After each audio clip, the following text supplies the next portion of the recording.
the Supreme Black Dragon Throne. Greetings, fellow multiversal adventurers. It's an honor to have you back in this saga that has us all hooked. Official channel statement: this story is 100% epic fiction. So please don't attempt real magic, the results aren't guaranteed and insurance won't cover it. The rights to this masterpiece belong entirely to its brilliant original author. We are just a barge sharing it with you. Do you want to keep being part of this amazing community? Join our ninja army of subscribers on YouTube and give this content a like. And for true fans, our Patreon has exclusive ninjutsu waiting for you. Chapter 176: Clues to the Demigod. Celestial crystals are incredibly important. In an environment where the laws are isolated by the world tree, demigods rely on these celestial crystals containing the power of laws for cultivation. However, there are simply too many celestial crystals containing laws. Collecting a celestial crystal that is the same as or similar to one's own divine spark is extremely difficult. But now Simon has a channel to obtain celestial crystals that can devour laws. This alone is enough to excite Simon immensely. However, he did not show it. In conversations between merchants, it is essential to keep one's emotions in check and know when to show the appropriate expression. This is a basic ability. Putting aside everything else, just having allies who can exchange celestial crystals of the same laws is enough to make all demigods who have condensed divine spark scramble to join us. You are a black dragon who has just condensed a divine spark, and the fact that we are willing to take the initiative to invite you is already giving you a lot of face. Another black-robed demigod was somewhat annoyed by Simon's hesitation. Hart witnessed this and immediately calmed his companion's emotions. Don't say that. From now on, we're all allies. Partners fighting together against the star goddess, growing together, and advancing hands in hand. Simon remained silent, observing the exchange between Hart and the black-robed demigod. One playing the good cop, the other the bad cop. That's interesting. But if the star-picking alliance is only this much, perhaps I won't join you. Simon shook his head. Was he rejecting the star-picking alliance's invitation? Clearly not. He was offering even greater benefits. These demigods, all ancient monsters who had lived for countless years, easily saw through Simon's little scheme. The three demigods exchanged glances and finally nodded. Hart spoke first. You devour godheads, right? Devouring demigods allows you to quickly become stronger. We happen to have a clue about a demigod here. The other party isn't particularly strong. If you're willing to join us, we'll tell you the demigod's information. As for how to deal with a demigod, that's entirely up to you. Simon's eyes lit up. He already possessed 1.41 million units of faith power, and his size was approaching 600 meters. His strength far surpassed that of ordinary demigods. Only demigods who had condensed a divine spark could fight him. Although demigods were everywhere in the divine realm, most of them hid in special regions in reality. Furthermore, Simon lacked effective search methods, making it even more impossible to find a demigod hiding and cultivating. Therefore, clues about demigods were extremely important to him. Deal, Simon agreed. Seeing Simon agree, the three demigods smiled. Hart stepped forward and said, speaking of which, this demigod has some connection with the Thai demigod you just swallowed. His title is the God of the Ocean, which I believe you've already heard of. His location is Atlantis. With that, Hart flipped his wrist, revealing a red scale. Find the God of the Ocean and kill him. This is the Star-Picking Alliance's test for you. After you kill the God of the Ocean, contact me through this dragon scale. Simon slowly extended his palm. The dragon scale floated into Simon's hand in the seawater. Pleasant to cooperate, Simon smiled, then tossed Hart's dragon scale into the divine realm. Hart laughed happily. Pleasant to cooperate. By the way, why don't you take human form? The sheer size of dragons makes movement inconvenient. So many dragons, flying dragons, and ancient dragons use magic to transform into human form. This form is the most powerful in combat, Simon replied casually. How could he, a dragon god who had condensed a devouring godhead, admit he couldn't do it? Did Simon have any pride? Hart suddenly understood. I see. I thought you weren't planning to teach you. Ha ha ha, child, I hope to hear good news next time we meet. With that, Hart and the two demigods vanished in specks of light. Simon froze, but didn't pay much attention. With the departure of the three demigods, the magic circle that isolated perception lost its effect. The voice of the goddess of night echoed in Simon's mind. Black Dragon, what did you and those three talk about just now? Simon pondered. Even the goddess of night was deprived of her senses? Looks like those guys really do have some skill, Simon muttered to himself before replying to the goddess of night. We were discussing some interesting things. Perhaps I'll need your help later, hey? Simon chuckled coldly. He only had a slight liking for the goddess of night. He didn't blame her for not helping him when he was in dire straits. Oh, the goddess of night's curiosity was piqued. What exactly were we discussing? Tell me quickly. If I'm pleased, I might actually be willing to save you next time you encounter a powerful enemy. However, Simon suddenly fell silent. A tender green leaf appeared in his hand. It was a leaf of the world tree. Simon had obtained it after devouring the Thai demigod. For this, Simon had deliberately controlled the amount of food consumed when devouring the Thai demigod. Let me see what treasures the Thai demigod has placed in the divine realm, Simon chuckled as he infused the world tree with faith power. The next instant, his consciousness successfully entered the divine realm through the world tree. Simon's smile froze instantly. Within the realm of the Thai demigod, everything was empty. Well, not entirely empty, there were still some things around. Upon closer inspection, it was all destroyed debris, including shattered celestial crystals devoid of their laws and broken, unusable weapons. Damn it, everything's destroyed. Not a single thing left, Simon cursed angrily. Some of the surrounding demigods immediately burst into gloating laughter. A demigod who's dead certainly wouldn't leave his possessions to aid his enemies. If Simon himself were to die, he would have his consciousness in the divine realm destroy everything in his final moments. Anything that couldn't be destroyed would simply be given to other demigods. A lucky demigod, strolling through the divine realm, might encounter a dying demigod and perhaps even acquire some treasures. Simon shook his head and clicked his tongue twice. Hey, little black dragon, say something, what exactly were you two talking about? The goddess of night's curiosity wouldn't subside. She continued to press Simon, but received no response. Frustrated, the goddess of night pouted. Simon continued to ignore her, deliberately keeping her hanging. Meanwhile, he began to plan his next move. Chapter 177 Planning. The God of the Ocean. Atlantis, Simon muttered twice. His consciousness withdrew from the divine realm. After thinking for a moment, he didn't discard the world tree leaf, but instead carefully collected it. System, start the lottery, Simon silently recited. He directly used the 2 lottery chances he received from completing the mission. Lottery in progress. Congratulations on drawing the skill. Flying boat. Skill description. A style of technique that unleashes combos with graceful movements, overwhelming enemies with its fluid motions and numerous attacks. Source, Sakaro. Congratulations on drawing the skill. Chidori. Skill description. The user concentrates a high-intensity electric current formed from lightning release chakra in their hand, combining it with the speed of a thrust to pierce the target. Due to the strong electric current, it emits a piercing sound like the chirping of 1,000 birds, hence the name Chidori. Source, Naruto. I've acquired 2 attack-type skills.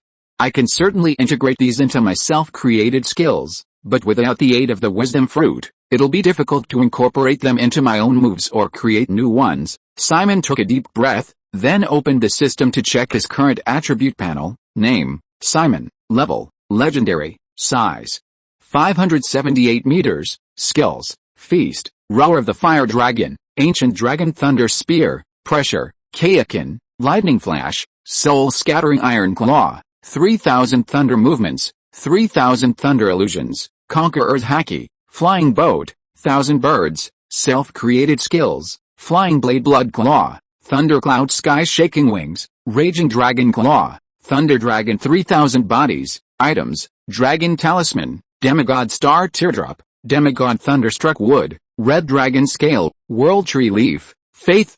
1.41 million. Simon was very satisfied with his current attribute panel. Although he was now considered a demigod embodying the rudiments of godhood, his level still only showed legendary. Simon didn't care, believing that before long, the word legend on the system would become myth. Goddess of the night, the mark you left on me has been long enough. It's impolite to pry into other people's lives. Simon finally spoke to the goddess of the night. The goddess of the night was stunned for a moment. The next instant, the mark she left on Simon was devoured by the devouring godhead. The goddess of the night's true form stomped her foot angrily after sensing the mark disappear. Little black dragon, you're so arrogant after just condensing your godhead.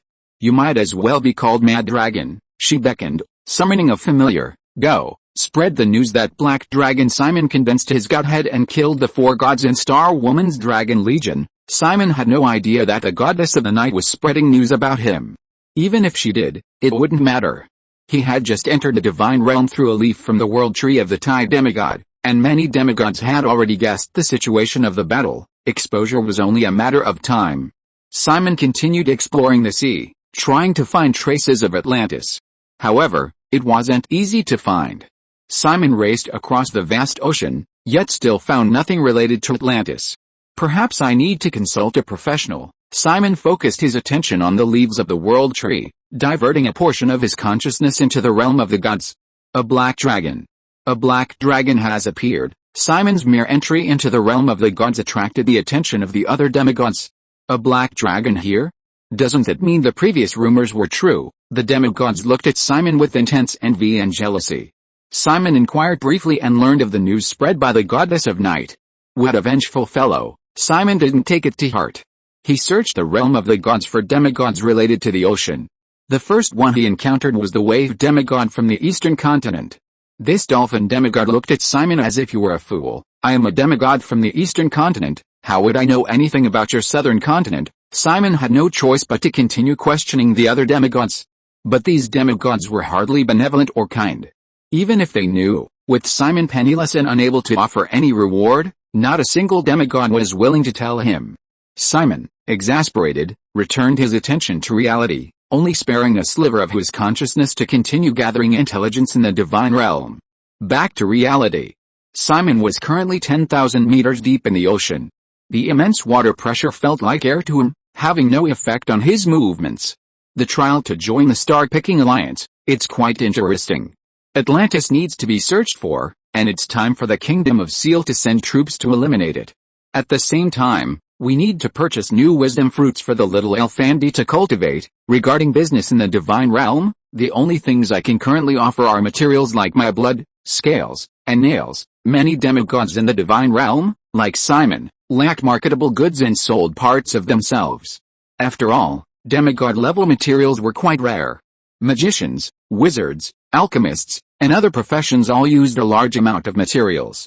I've been quite busy lately, so I'll leave the search for Atlantis to my clone. As Simon spoke, lightning crackled around him, and a black dragon clone, identical in appearance to him, appeared beside him. This was an avatar formed from lightning. Without Simon activating his faith power or using the devouring godhead, its strength was about 80% of his original body. The ocean god must have hidden Atlantis. My size is too large, making movement inconvenient. A shrinking or shape-shifting ability would be much easier. Simon wasn't overly concerned about its size. This avatar beside him was composed of lightning. Changing the original size wasn't easy, but changing the avatars was incredibly simple. With a thought, Simon's avatar began releasing lightning. The red lightning spread, and the avatar rapidly shrank, as if shrinking in size.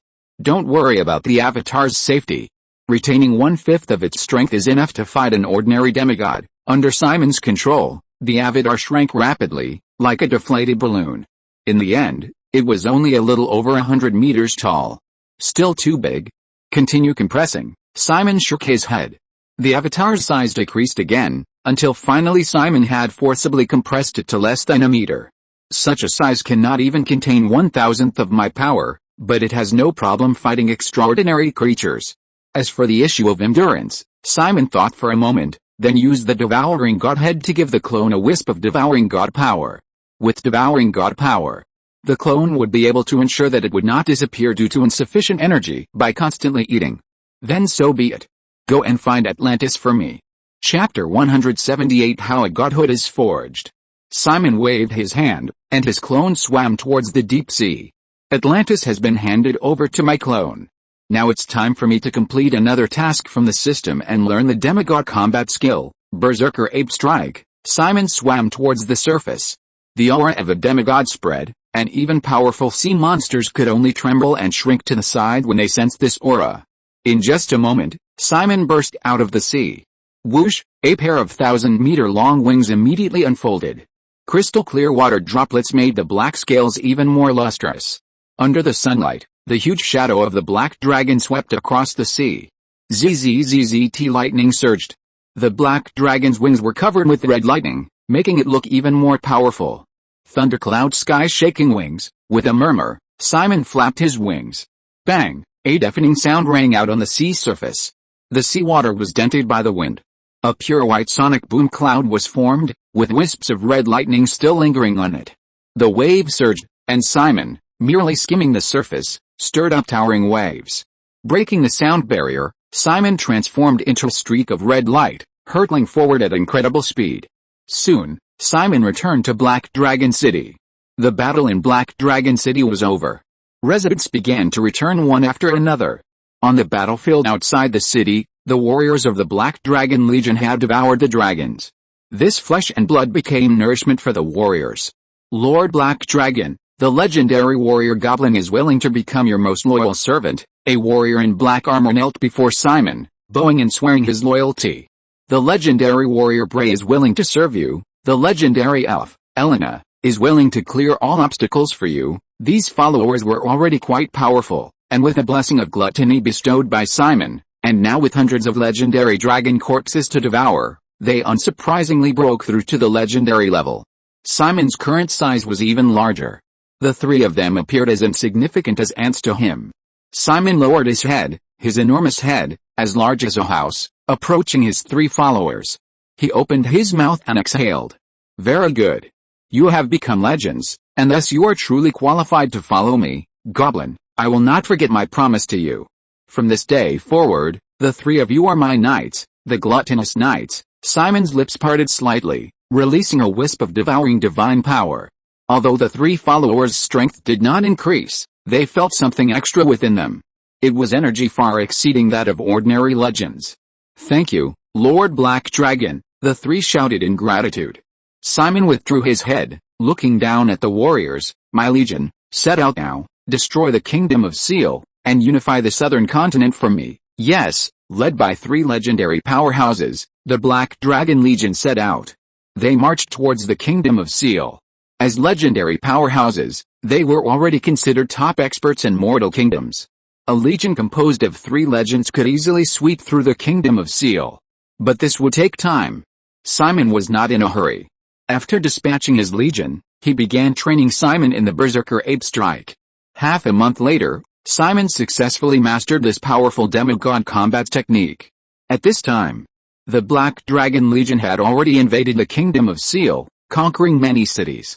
Unlike the destroyed kingdom of Mole, the Black Dragon Legion, even with three legendary warriors, faced resistance during their attack. After all, they were facing an entire kingdom. Another 10 days passed, and Simon fused the Berserker Ape Strike into the Berserker Dragon Claw, adding the newly acquired Flying Boat and Thousand Birds. The revamped Berserker Dragon Claw could unleash a barrage of attacks, each accompanied by the scorching heat of flames, the impact of thunder, and the awe-inspiring power of Conqueror's Haki. Furthermore, with the Berserker Ape Strike integrated, the Berserker Dragon Claw, when used at full power by Simon, could even tear through space itself. So much time has passed, yet my divine spark has barely grown. The faith power I've received hasn't been very effective in nourishing my divine spark either. At this rate, and with the faith power I receive daily, it will take at least a century to perfect my divine spark and break through to true godhood. To break through to the mythical realm in just a century. If other demigods heard this, they'd want to kill Simon with their eyes on the spot. It's no wonder Simon thinks this growth rate is too slow. His strength has increased far too quickly so far. Even learning the Berserker Ape Strike and integrating it into his own skills took him almost a month, yet Simon is only 4 months old. This growth rate is too slow. Only heavenly crystals can quickly perfect my divine spark. Simon was dissatisfied and began to ponder how to quickly earn heavenly crystals. The business of the divine essence notes has become increasingly difficult lately.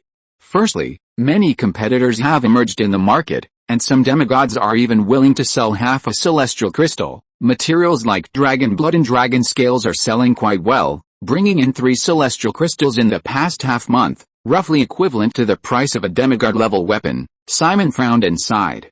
Celestial crystals are getting harder and harder to earn, and all the celestial crystals I get are unrelated to the devouring law. Simon had hit a bottleneck in earning celestial crystals.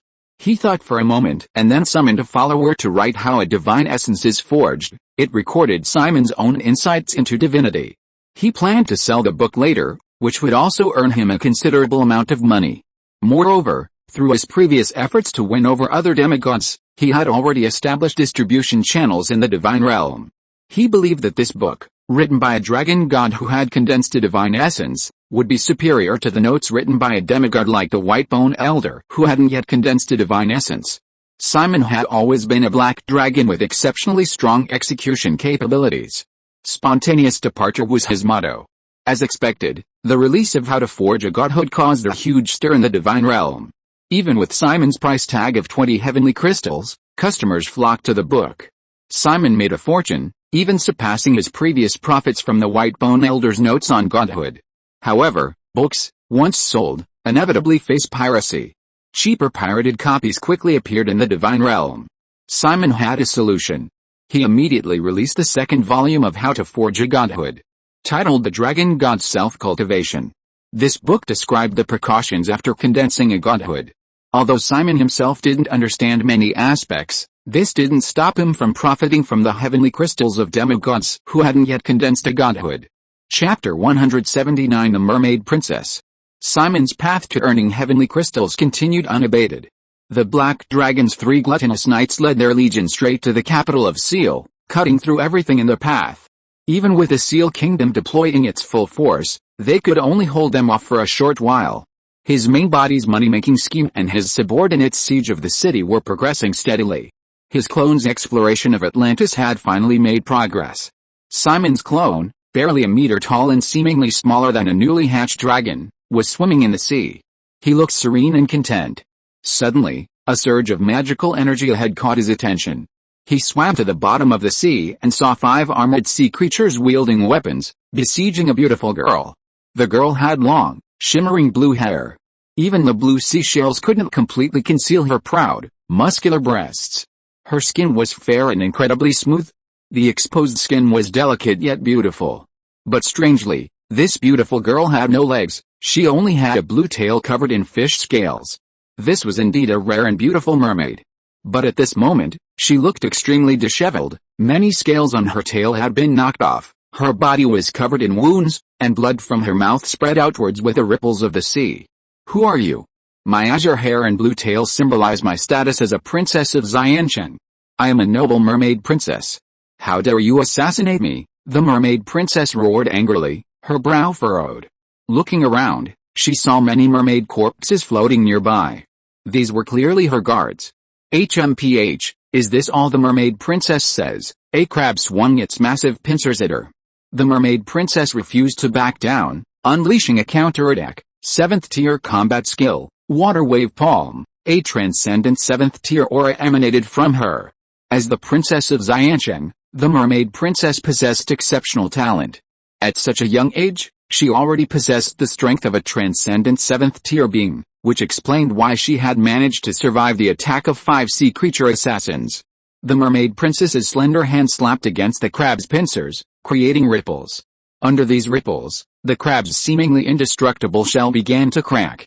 As expected of a princess, her strength is indeed formidable. Now don't blame us for ganging up on her. A shark swiftly lunged forward, opening its blood-red maw to bite the mermaid princess. The other sea creatures also showed no mercy, launching a combined attack on her. Even with the mermaid princess's extraordinary strength, she was no match for the overwhelming force of the sea creatures. Simon's clone, hidden in the shadows, shook his head. What a pity for such a beautiful mermaid princess. She's going to die, her fate will probably be quite tragic. Simon's clone sighed, preparing to leave. But the mermaid princess's desperate cry of despair, on the verge of death, made Simon stop in his tracks. 5 sea creatures attacked. The mermaid princess clenched her fists, her body covered in wounds. Damn it. I haven't become a legendary powerhouse yet. I haven't had a sweet romance yet. I haven't entered Atlantis to realize my dream. How can I fall here? The mermaid princess unleashed her potential, stubbornly resisting the attacks of the 5 enemies. But this wasn't a Japanese anime, and she wasn't the protagonist. There were no dramatic breakthroughs, no scenes of unleashing unparalleled power for dreams or bonds. She was gradually losing her strength. The attacks continued to fall on the mermaid princess, her breath growing weaker and weaker, on the verge of death. But at that moment, All 6 creatures present, including the mermaid princess, froze, standing motionless. Cold sweat broke out on their bodies, and they began to tremble uncontrollably. Some even wet themselves in fear. A deep voice rang out from all around. "Mermaid, where is Atlantis?" Simon's clone slowly swam over. Don't let his small size and seemingly harmless appearance fool you, he could even be described as miniature and cute. But don't forget, no matter how intimidating his appearance may seem, he is still a demigod's avatar, a genuine demigod's avatar.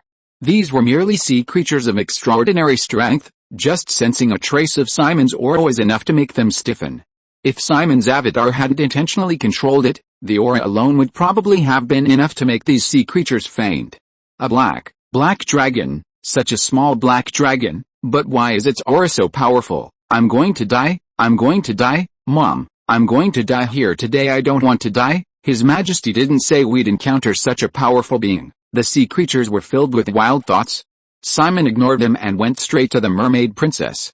"Mermaid, I'm asking you a question. Where is Atlantis?" Simon asked again, somewhat annoyed, seeing her in a daze. Faced with Simon's avatar's question, the mermaid princess finally snapped out of her daze from his imposing aura. Senior Black Dragon, I don't know where Atlantis is either," the mermaid princess said cautiously. Simon's clone immediately grunted in response. He looked at the mermaid princess with some annoyance. Simon's clone had been wandering in the sea for nearly a month, without finding any information related to Atlantis. Now that he had finally heard those words he had been longing for, the other party actually said she didn't know? Simon wished he could swallow her on the spot to vent his anger. "Senior Black Dragon, there shouldn't be anything else for us here, right?" "Then I'll take my leave," the crab said cautiously. Simon's clone glanced at it, his mouth wide open. A suction force emanated from it, and no matter how the crab struggled, it couldn't resist the suction. The huge crab was swallowed up by the less than 1 meter long black dragon, in full view of everyone. "The taste is not bad, at least it made me feel a lot better." Simon's clone chewed a few times and gave a fair evaluation. The remaining 5 surviving sea creatures all swallowed hard. The crab, whose strength was roughly equal to theirs, hadn't even had a chance to struggle before being swallowed whole. Did this mean that if the little black dragon in front of them wanted to, it could swallow them all too? "Senior, I know information about Atlantis. If you rescue me, I'll immediately tell you everything I know about Atlantis," the mermaid princess reacted quickly. She was the first to recover and hurriedly shouted to Simon's clone.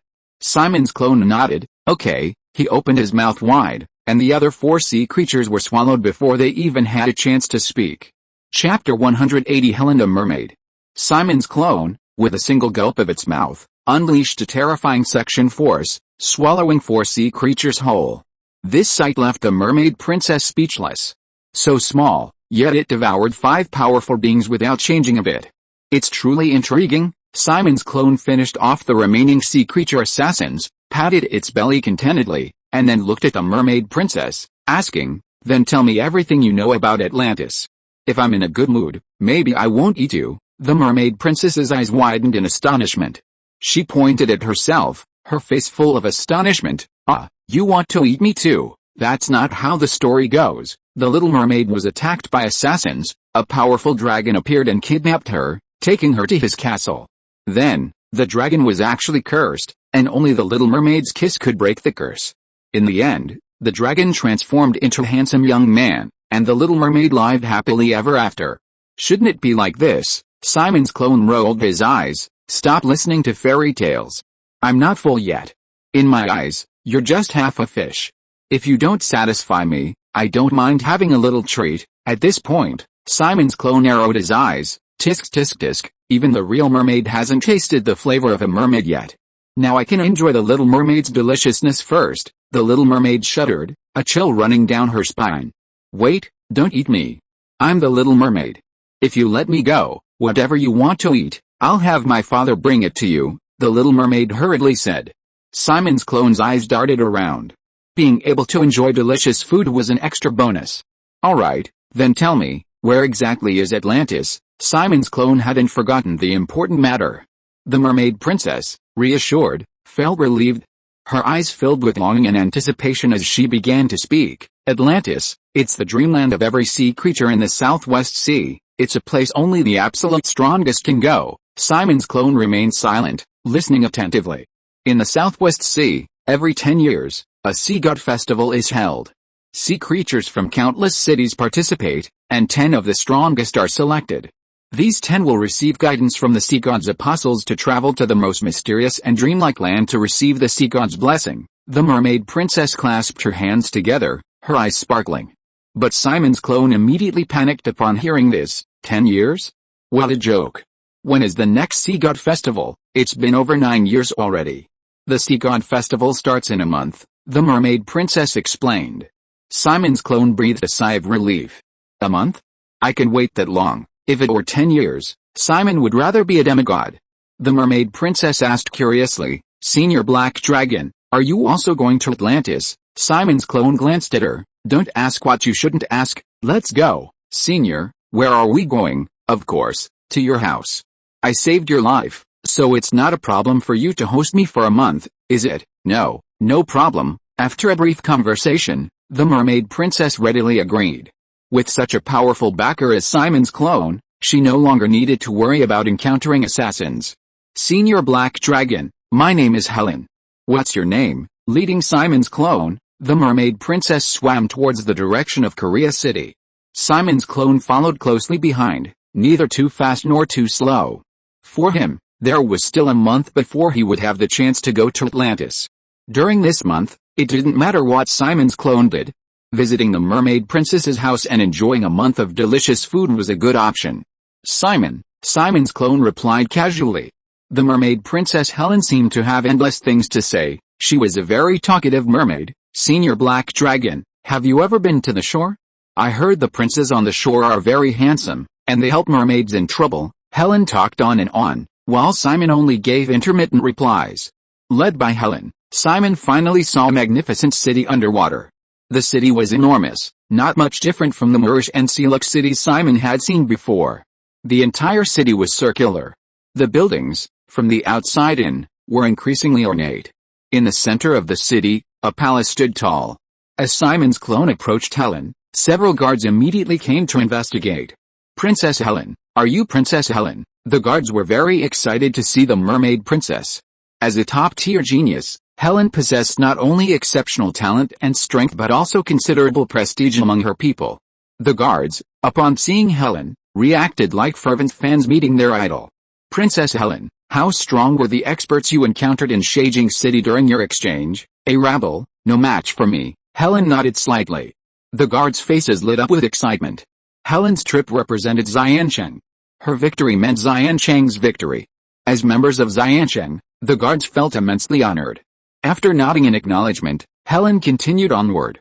Simon's clone followed closely behind. That black dragon, one guard hesitated. According to regulations, any creature entering Xiancheng needed to undergo investigation and obtain a pass before being allowed entry. Stop looking, let's just go in. It's probably the princess's new pet. You know she has a penchant for collecting pets, that's true. But Princess Helen is really lucky this time, managing to tame a black dragon cub. Once it matures, it'll be at least a 7th-tier powerhouse. Our Xiancheng will have another powerful fighter. Clearly, the guards mistook Simon's clone for Helen's new pet, even recognizing him as a cub. With Simon's clone and Helen's strength, they naturally overheard the guards' conversation. Senior Black Dragon, I'll go teach them a lesson right away. Helen apologized apologetically and nervously. Helen was somewhat afraid that Simon's clone would devour these guards who had offended him without a second thought. She knew all too well how powerful Simon's clone was. However, Simon's clone didn't seem to care about the matter. It's alright, they mean no harm. As an avatar of a dragon god who had condensed a divine essence, Simon's avatar had this much magnanimity. After all, he wasn't that petty, two-faced bitch. Star Goddess. Chapter 181 The Threat from Simon. Senior Black Dragon, I thank you on their behalf for your magnanimity, Helen said sincerely. The guards were also citizens of Xiancheng, and Helen didn't want to see them die. Simon simply nodded. They continued forward. Helen swam straight into the palace. There were many guards along the way, but no one stopped her. Simon's clone and Helen arrived at the palace without any hindrance. Father, I'm back. As soon as she returned to the palace, Helen shouted impatiently. A moment later, a merman with a blue beard swam out of the palace. Helen, my lovely Helen, you're finally back. Did you encounter any danger on the way? The merman swam forward and gave Helen a big hug. Before returning to Xiansheng, Helen had specially treated her injuries. With the help of magic, Helen looked no different from usual, at least outwardly. Yes, I was ambushed. The guards all sacrificed themselves to protect me. Helen casually recounted the danger she had encountered, as if it were nothing important. Knowing she couldn't hide the guards' deaths from the Mermaid King, she simply confessed. The Mermaid King was stunned for a moment, then flew into a rage. What? How dare they assassinate our deep-sea kingdom's princess? Who is so audacious? Men, investigate. I demand an explanation. At the Mermaid King's command, numerous figures appeared around them. These were the Mermaid King's personal guards, possessing terrifying strength at the 9th level of the extraordinary realm. Not only were they powerful, but they were also fiercely loyal, willing to give their lives for the royal family. My poor Helen, are you alright? The Mermaid King looked Helen up and down with pity, completely ignoring Simon's clone following behind. Clearly, he, like the guards, regarded Simon's clone as Helen's newly acquired pet. It's alright, father. By the way, it was this senior black dragon who saved me. Helen broke free from the Mermaid King's embrace, stepping aside to reveal Simon's clone behind her. The Mermaid King blinked upon seeing Simon's clone, then burst into laughter. Ho ha ho ha, Helen, you really know how to joke. Father knows you just returned and survived an assassination attempt. You must be exhausted. Go and rest. Father will take care of this for you and will definitely find the culprit. Helen seemed to want to say something more, but soon a beautiful female mermaid stepped forward from behind. My poor child, you must be tired. Rest early. The mermaid queen possessed beauty no less than Helen's. In fact, due to her age, time had left a unique charm on her, making this mermaid wife even more alluring. I'm not lying, it really was the senior black dragon who saved me, Helen continued to explain. Unfortunately, her parents clearly didn't believe the black dragon who had saved her, the one referring to this tiny dragon, barely a meter long. Pulled back to her room by the mermaid queen, Helen was naturally taken along. Simon's clone followed. Helen's room was filled with beautiful blue pearls. In this underwater kingdom, blue seemed to symbolize nobility. I'm sorry, Black Dragon Senior, I'll explain things to them properly later, Helen said apologetically to Simon. Simon's clone, however, didn't seem to care. He took over the room, claiming the large, soft bed in the center. These things don't matter, I don't care, whether the guards treat a noble dragon like a pet, or the mermaids don't respect me, I don't care about any of that. There's only one thing I care about. You must participate in the Sea Gods Festival in a month and stand out to have the opportunity to enter Atlantis. Because of his small size, Simon's clone rolled around freely on the bed. The mermaid princess, sitting on the edge of the bed, swallowed hard. Senior, what will happen if I don't get this opportunity? Simon's clone stopped rolling, looked up at the mermaid princess, and smiled. But upon seeing that smile, the mermaid princess felt an immense threat. Simon's clone spoke slowly, word by word. If you fail to enter Atlantis, thus wasting my time and energy, then I will bring death and destruction to the city. I am the great cataclysm, Helen gasped. Bubbles rose from her mouth. Senior, please calm down. I will definitely get this opportunity and take you into Atlantis, Helen quickly assured her. As a mermaid princess, Helen had seen many legendary powerhouses. But their auras were utterly insignificant compared to Simon's. Don't underestimate this little black dragon just because it was only in clone, his power was still beyond what ordinary legends could contend with. If the little black dragon were to be enraged, a dragon god with divine power would bring destruction to this city standing in the deep sea. Simon didn't mind a seafood feast. Hell, I only care about the result. The mermaid princess Helen quickly got up and left her room. A servant saw Helen come out and immediately greeted her. Princess, why aren't you resting? Why are you out here? Helen looked tense and her face was not good. Time was of the essence, there was no time for her to rest. If she couldn't make it into the top 10 in the Sea God Festival a month later and secure the opportunity to go to Atlantis, then her father, mother, friends, and people, everything, would be destroyed because of her. Helen believed Simon's words without a doubt, she didn't doubt his ability and was very determined. Helen hurriedly walked past the servant. Go and send some delicious food to my room. Treat the black dragon well and don't neglect him in any way. If the black dragon is unhappy in any way, you can kill yourself." After saying that, Helen left. The attendant looked bewildered. I didn't expect Princess Helen to be so fond of her newly acquired dragon fawn. Although puzzled, the attendant still prepared a lavish meal and brought it into the room. Simon's clone yawned. Once the food arrived, he began to devour it without any restraint. He was like a black hole, accepting everything without hesitation. Anything that went into his mouth vanished without a trace. This astonished the attendant even more. Incredible. The little black dragon has eaten so much without any problems. How did he manage to eat so much? The attendant wondered. Chapter 182 The Language of Sunflowers. The palace chefs were constantly preparing delicacies. They were like workers on an assembly line, numbly and mechanically repeating the same actions. Plate after plate of food was brought into the room. After eating for several hours, Simon's clone was finally satisfied. He left the room and walked outside. On a patch of seaweed outside the palace, the mermaid princess was training hard. Simon's clone watched listlessly. There was still a month left. To prevent the city where she had lived since childhood and held deep memories of her from being destroyed, the mermaid princess was working hard. Just as the mermaid princess was training diligently, in the royal city of Seal, a well-trained army had arrived. The once prosperous royal city of Seal was now a scene of devastation. The flames of war had engulfed the city. "Your Majesty, you must escape." Inside the palace, a minister solemnly and earnestly said to the king on the throne. The king of Seal shook his head. "It's too late." Goblin, dressed in black armor, slowly walked in. He was imposing, his armor stained crimson with blood. The moment he stepped into the palace, everyone smelled a thick stench of blood. "The moment you offended the Lord Black Dragon, your deaths were already sealed." Goblin stepped forward, the invisible pressure making everyone present almost breathless. However, the Kingdom of Seal, as one of the three great empires of the southern continent, naturally possessed a formidable foundation. Besides the legendary King Seal, there were two legendary ministers. HMPH, Black Dragon Clan, you're just a mere goblin, yet you dare to spout such nonsense. Now watch me kill you immediately, one of the legendary ministers said. He lunged at Goblin, wielding a cleaver. But the next second, a lightning spear struck from outside the palace.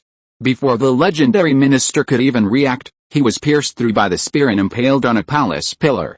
Bray's imposing figure slowly emerged. With a casual gesture, he created a powerful red lightning spear. "Prime Minister," another legendary minister cried out, but then a sharp pain shot through his chest. Starlight flickered before him, and a beautiful elf appeared. Elena smiled and said, "If you hadn't sent a large army to stop us, the Black Dragon Legion's strength wouldn't have increased so rapidly. We really should thank you." The Black Dragon Legion's warriors had all been granted the ability to gluttonize by Simon, and the three legendary leaders had also received a trace of devouring divine power. They grew stronger with each battle, becoming much stronger with every fight. Although Goblin, Bray, and Eleanor were only recently promoted to legendary status, after devouring countless powerful figures, they were already comparable to veteran legends. The three casually killed two legendary ministers and then approached the king on the throne. "King Seal, when you angered Lord Black Dragon, did you consider the consequences today?" Goblin stepped forward and asked mockingly. The middle-aged man on the throne gave a bitter smile. "When the Black Dragon came to my capital and wreaked havoc, killing countless innocent civilians, as the ruler of a nation, even if I had to repeat myself 100 times, I think I would still do the same. It was nothing but an evil dragon. Is it right for you to follow such an evil dragon? It is unworthy to be king, unworthy to be a noble king." The middle-aged man slowly rose from his throne. He removed his outer garment, revealing a muscular physique with well-defined lines. The king waved his right hand, and a large axe flew from the side, which he grasped tightly. A surge of energy erupted, his legendary aura fully revealed. Goblin stepped forward, his face contorted with anger. "Power is the reason to become king, and the Black Dragon's power far surpasses the imagination of a mere mortal like you. You are merely courting death." Beneath his armor, Goblin's skin began to change, dragon scales covering his entire body. "Din, your follower has successfully destroyed the Kingdom of Seal. Lottery draw chance +1. Simon, who is immersed in the divine realm to earn heavenly crystals through business, suddenly received a notification that the system mission was completed. They actually destroyed the Kingdom of Seal. Those three guys were quite capable," Simon said with some surprise. Beside him, A young and beautiful nun was constantly scrubbing scales with a brush. Lilia, use more force. If you really can't, just use prayer magic. Simon lay on the ground with a contented look on his face. Sister Lilia held a brush in her hand, washing Simon's body. Then I'll start using magic. Sister Lilia hesitated for a moment, then began to activate her magic. With a blessing of magic, her arms gradually transformed into dragon claws. With immense strength, a pair of dragon claws gripped the brush tightly and began to scrub back and forth on Simon's body, washing away the various dirt on it. Not bad. This strength is not bad. Simon nodded in satisfaction. System lottery. He casually used the lottery chance he had just received. Lottery in progress. Congratulations. You have won the item, sunflower seed. Item description. This item can be planted to produce sunflower seeds that generate sunlight.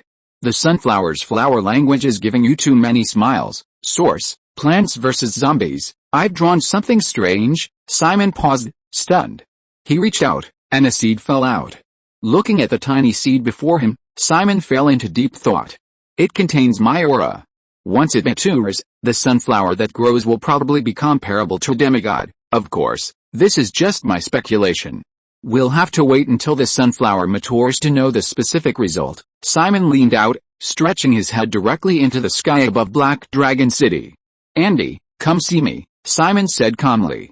Although he didn't intend to shout, his voice still carried throughout Black Dragon City.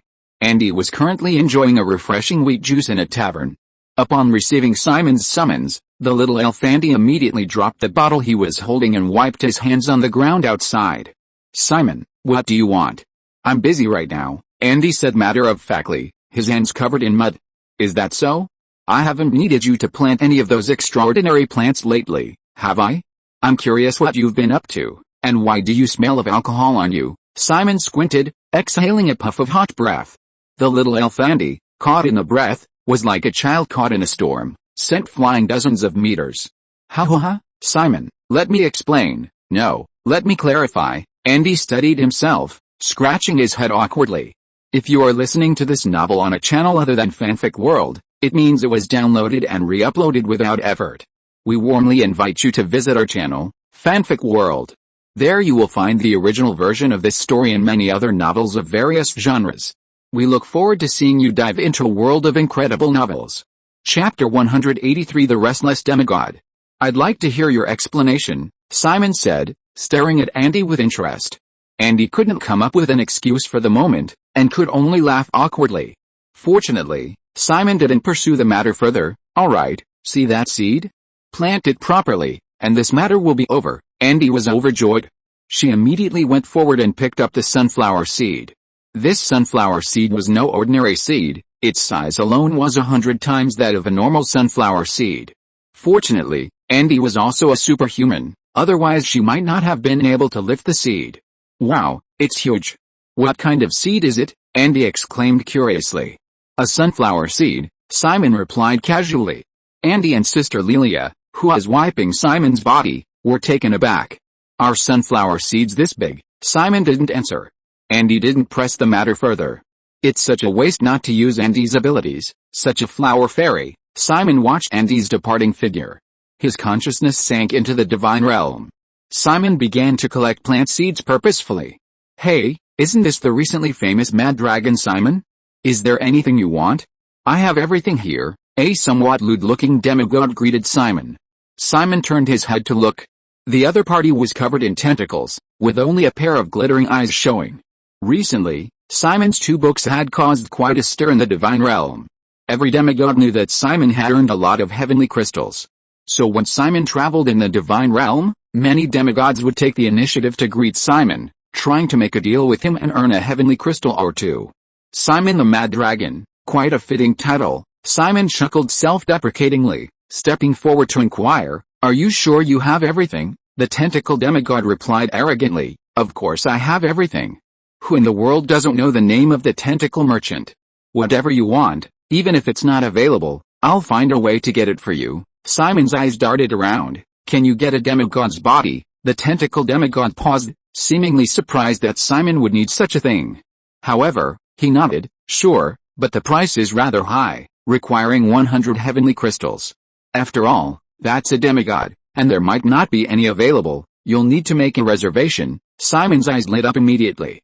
Recently, he had earned a considerable amount by selling the books How to Forge a Godhood and the Self-Cultivation of a Dragon God. His heavenly crystals had once again surpassed 4 figures.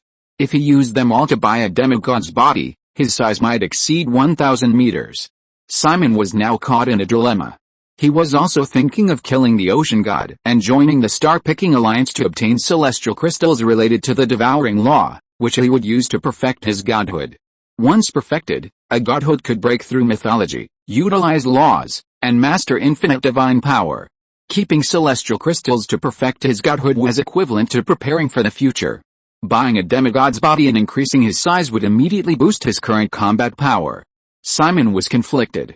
Considering that celestial crystals were not easy to earn, Simon thought for a moment and gave up. Forget it, I need rare plant seeds. Simon shook his head and made a decision. The tentacle demigod wiped the cold sweat from his body with his tentacles. He was really afraid that this wealthy guy would want to buy a demigod's body. To get such a thing, he could only target other demigods. He was just a demigod himself, and if he encountered a tough opponent, he would be ruined. Rare plant seeds, yes, of course I have some. Hey, maybe some seeds aren't that rare, but I'll definitely satisfy you here. As he spoke, the tentacle merchant waved his tentacles, and countless seeds appeared in front of him. The tentacle merchant began introducing the seeds to Simon one by one. These are sunflower seeds. They absorb sunlight and, once mature, become extraordinary 9th-tier demonic creatures. They're very beautiful and popular with those beauty-loving female demigods. To put it simply, according to the current market, if you can consistently produce 10,000 sunflowers every month, you can earn 2 heavenly crystals. Buying seeds now, half a heavenly crystal can buy 2,000 seeds. You can break even in just a few months. It's a surefire deal. Simon's lips twitched. A surefire deal, huh? What if they don't survive?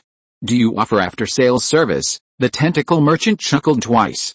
In the realm of gods, there's no such thing as after-sales service. If someone suffers a loss, they can only accept their bad luck unless they know the other party's location and actively seek them out. Like the gorilla demigod before.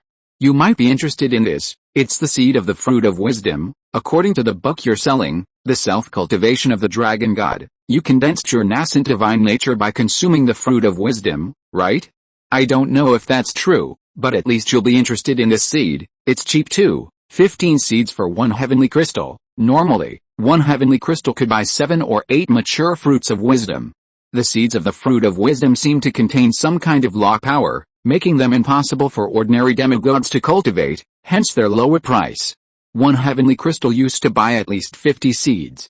But since the publication of the Self-Cultivation of the Dragon God, the price of both the fruit of wisdom and its seeds has skyrocketed. How many do you have? I'll take them all, Simon said generously. The tentacle merchant's eyes lit up with greed upon hearing Simon's words. Hey, it seems what the book said was true. And it seems you have a way to plant all these seeds. I have a total of 3,000 wisdom fruit seeds here, 200 heavenly crystals in total. These seeds were the tentacled merchant's stock, which he couldn't sell. Now that a demigod had finally come to sell them, he was probably laughing in his dreams tonight.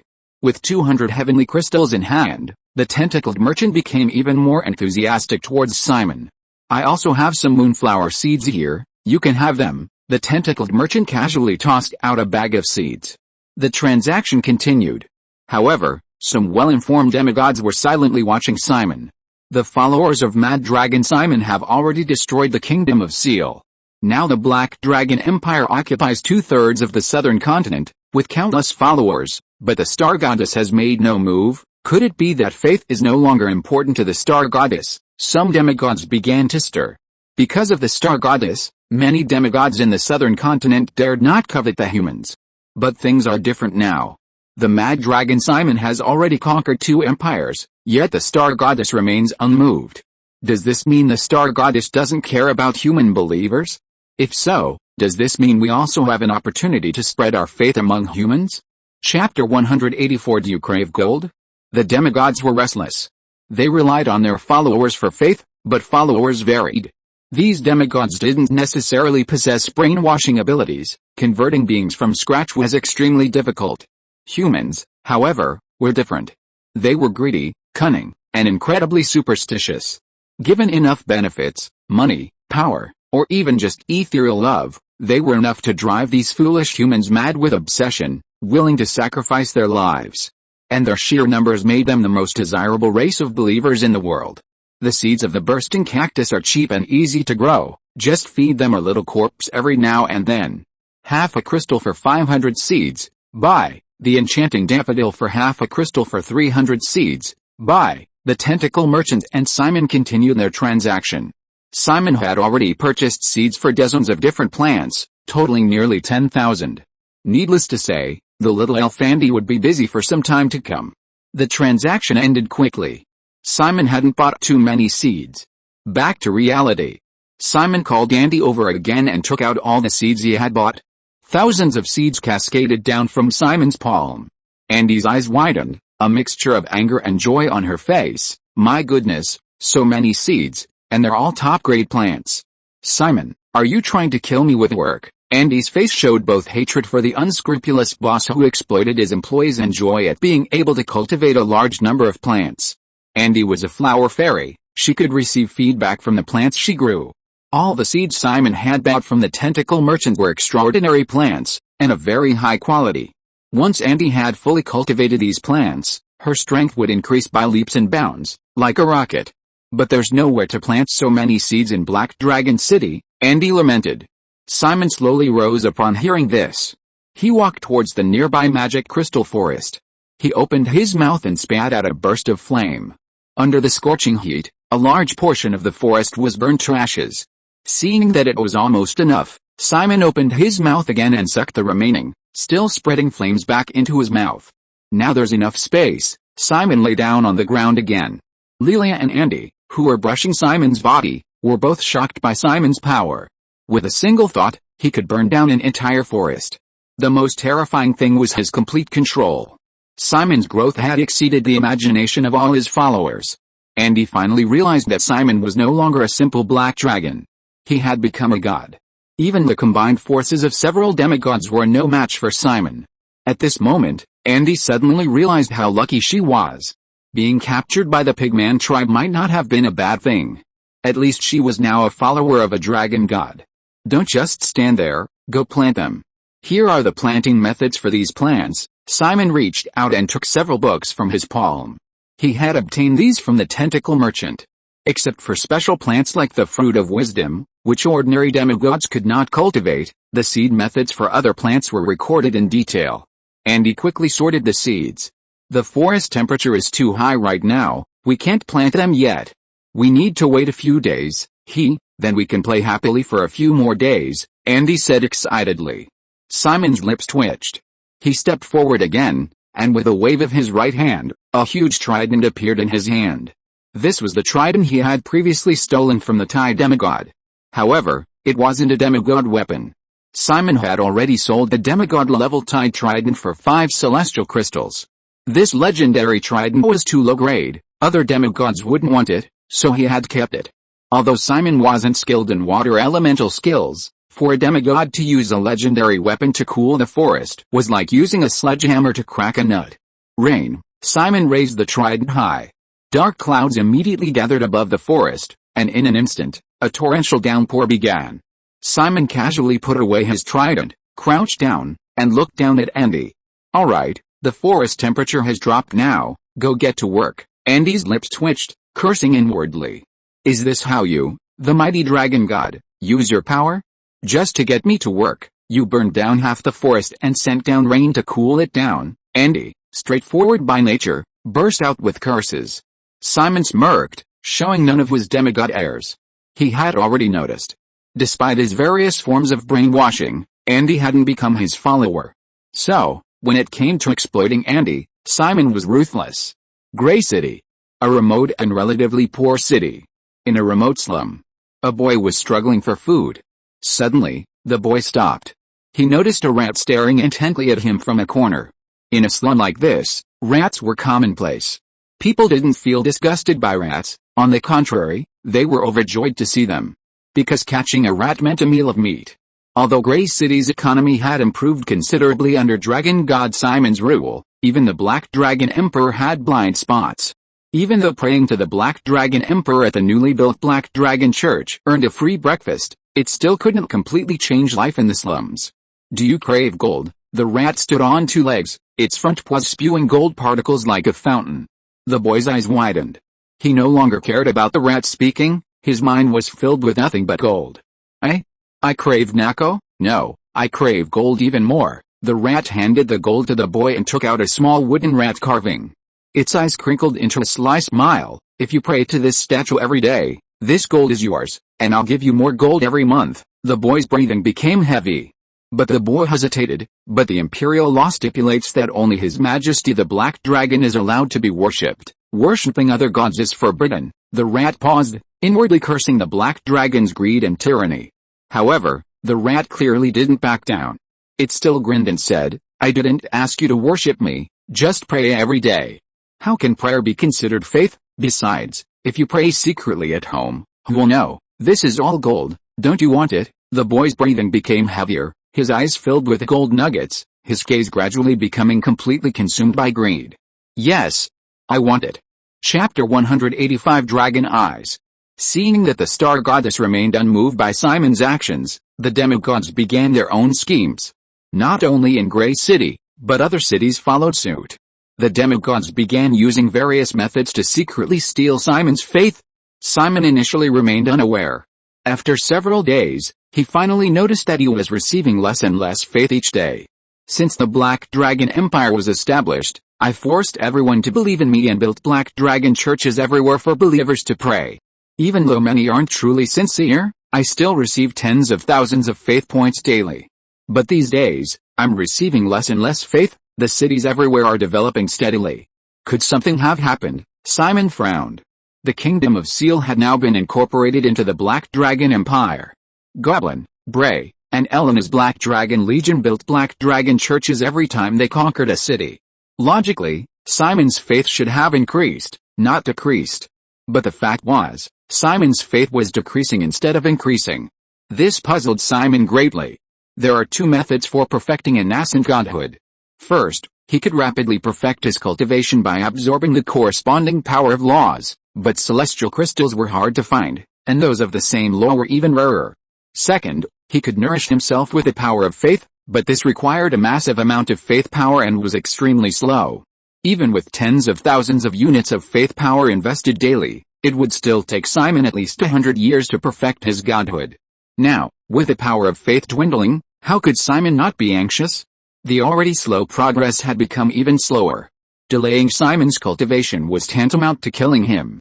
Simon slowly rose, his wings unfurling.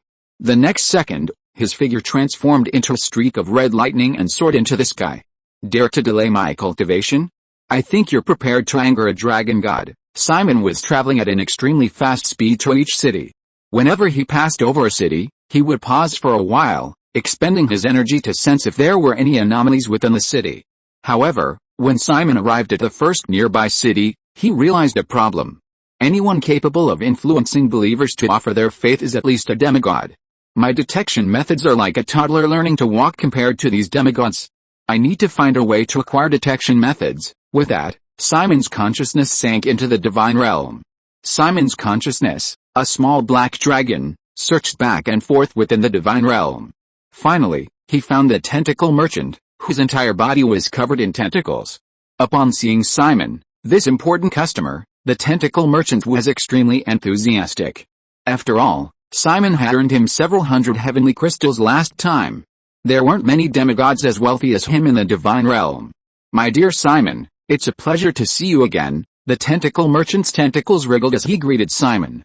Simon got straight to the point, without beating around the bush. I need a demigod level detection method, a combat skill or an item, the faster the better, because learning demigod level skills requires a great deal of effort. Simon planned to buy an item to use first, and then buy the combat skill later to learn it slowly. As for magic, Simon truly didn't understand it. Using magic with props was fine, but learning it was completely beyond him. Hey, what a coincidence.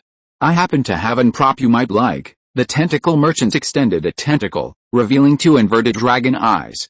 The dragon eyes of inspiration, a pair of magical props made from the eyes left behind by a demigod dragon after its death. Infusing them with magic, Faith, or other energy grants the user temporary vision, and best of all, you're a dragon yourself. Absorbing these eyes will grant you the power of the spirit eye. The tentacle merchant spoke eloquently, explaining the eye's abilities. Simon's eyes lit up. This is great. How many heavenly crystals? With these eyes, he didn't even want to spend time buying and learning combat skills. The tentacle merchant grinned slyly. As a merchant, I naturally want to sell at a better price, but you're a regular customer, so I won't rip you off. 10 heavenly crystals, and you can have these dragon eyes of inspiration. Simon narrowed his eyes, and the atmosphere around them became tense. Ordinary demigod weapons or items are only worth about 3 heavenly crystals. You dare to sell these eyeballs for 10 heavenly crystals? Simon was not someone to be trifled with. Anyone who dared to rip him off should be prepared to be bitten. The tentacle merchant immediately put on a pitiful expression. I'm innocent. You're really wronging a good god. Don't let my strange appearance fool you. I'm a genuinely kind demigod. The tentacle merchant vented his grievances before explaining why he was charging such a high price. This dragon isn't just any ordinary dragon, it's one of the demigod avatars of the famous dragon god Bahamut. You know Bahamut, right? He's the dragon said to support the world, and supposedly even sat on that throne for a time, the undisputed #1 dragon in the world. Since Bahamut's death, the dragon race, which once stood at the pinnacle of the world, has gradually declined. From the original dragon race, they've become giant dragons and flying dragons. The true dragon race has vanished without a trace. I've gotten carried away. Anyway, these eyes are definitely worth every penny. 10 heavenly crystals, you won't regret it. Hearing the tentacle merchant's words, Simon fell into deep thought. Bahamut, the first leader of the dragon race. Even with his inherited bloodline memories, Simon, as a dragon himself, knew very little about this dragon god who had left his mark on history. You mean, only ancient dragons can be considered true dragons? Simon narrowed his eyes, as if he had heard something extraordinary. Ancient dragons, with 4 wings, are otherwise not much different from giant dragons, according to the tentacle merchant. Giant dragons and flying dragons are simply degenerate versions of ancient dragons. Giant dragons lack a pair of wings, and flying dragons lack both wings and forelimbs, but in return, their wings become incredibly large. Only giant dragons and flying dragons have ever appeared in the world. Ancient dragons have not appeared for countless years. Whether they are extinct or hiding in secluded paradises, no one knows. How? I never said that. Giant dragons are dragons, flying dragons are dragons, and ancient dragons are dragons too, the tentacle merchant quickly denied. The eyes of a dragon god's avatar, huh? Then let's trade. Simon took out 10 celestial crystals and tossed them to the merchant. The tentacle merchant chuckled, extended his tentacles to snatch the celestial crystals, and handed the dragon eye of inspiration to Simon. Chapter 186 The 4 Evils. These are the eyes of the dragon god's avatar. The power they contain is truly terrifying. Simon returned to reality. A pair of eyeballs appeared in his palm. The eyeballs were enormous, the two combined being the size of Simon's fist. It was conceivable that if this dragon were still alive, its size would have been no smaller than Simon's current size. Let me see the abilities of these dragon eyes of inspiration, Simon said, pouring faith power into the dragon eyes of inspiration. Instantly, Simon's vision broadened considerably. He gained the vision of the dragon eyes of inspiration in his hand. Through these eyeballs, Simon could clearly see the souls of every creature in the entire city below. These souls varied in strength and shape. What is a soul? The soul is the most fundamental foundation of a living being. There is not much research on souls in this world. Some believe that life exists because of the soul, not that the soul comes from life. In short, the soul is the purest aspect of a living being. Even demigods cannot. Simon could discern the strength and identity of these souls with just a glance. What an amazing perspective. There's nothing unusual about this city. After confirming, Simon immediately turned and headed to the next city. I have plenty of time. You've messed with me. You've really bitten off more than you can chew. I'm going to find you today no matter what. Simon sneered inwardly. And so, relying on his dragon eye of inspiration, he searched city after city. Unsurprisingly, Simon arrived above Grey City. Looking through his dragon eye of inspiration, Simon was instantly enraged. A mere rat dares to compete with me for faith. With a roar, Simon's massive figure suddenly descended upon Grey City. The residents of Grey City were instantly stunned. The earth shook violently, as if an earthquake had struck the entire city. The aura of a demigod was out of control. The pressure of the dragon god, having condensed a divine spark, began to sweep across the entire city. The vast gray city was shrouded in darkness at this moment. The dragon god's rage threatened to burn the city to ashes. Squeak, squeak, squeak. With Simon's arrival, swarms of rats appeared in the city. The streets were teeming with rats. Simon's eyes widened in fury. Rat? It's rats. Good heavens, so many rats. It's probably all the rats in Grey City gathered here. Is His Majesty the Black Dragon angry because of these rats? The crowd gasped and screamed. Many, sensing Simon's anger, knelt down reverently, trying to appease his wrath. However, Simon ignored the commoners, his gaze fixed intently on the rats. Under the watchful eyes of the crowd, the rats quickly swarmed together.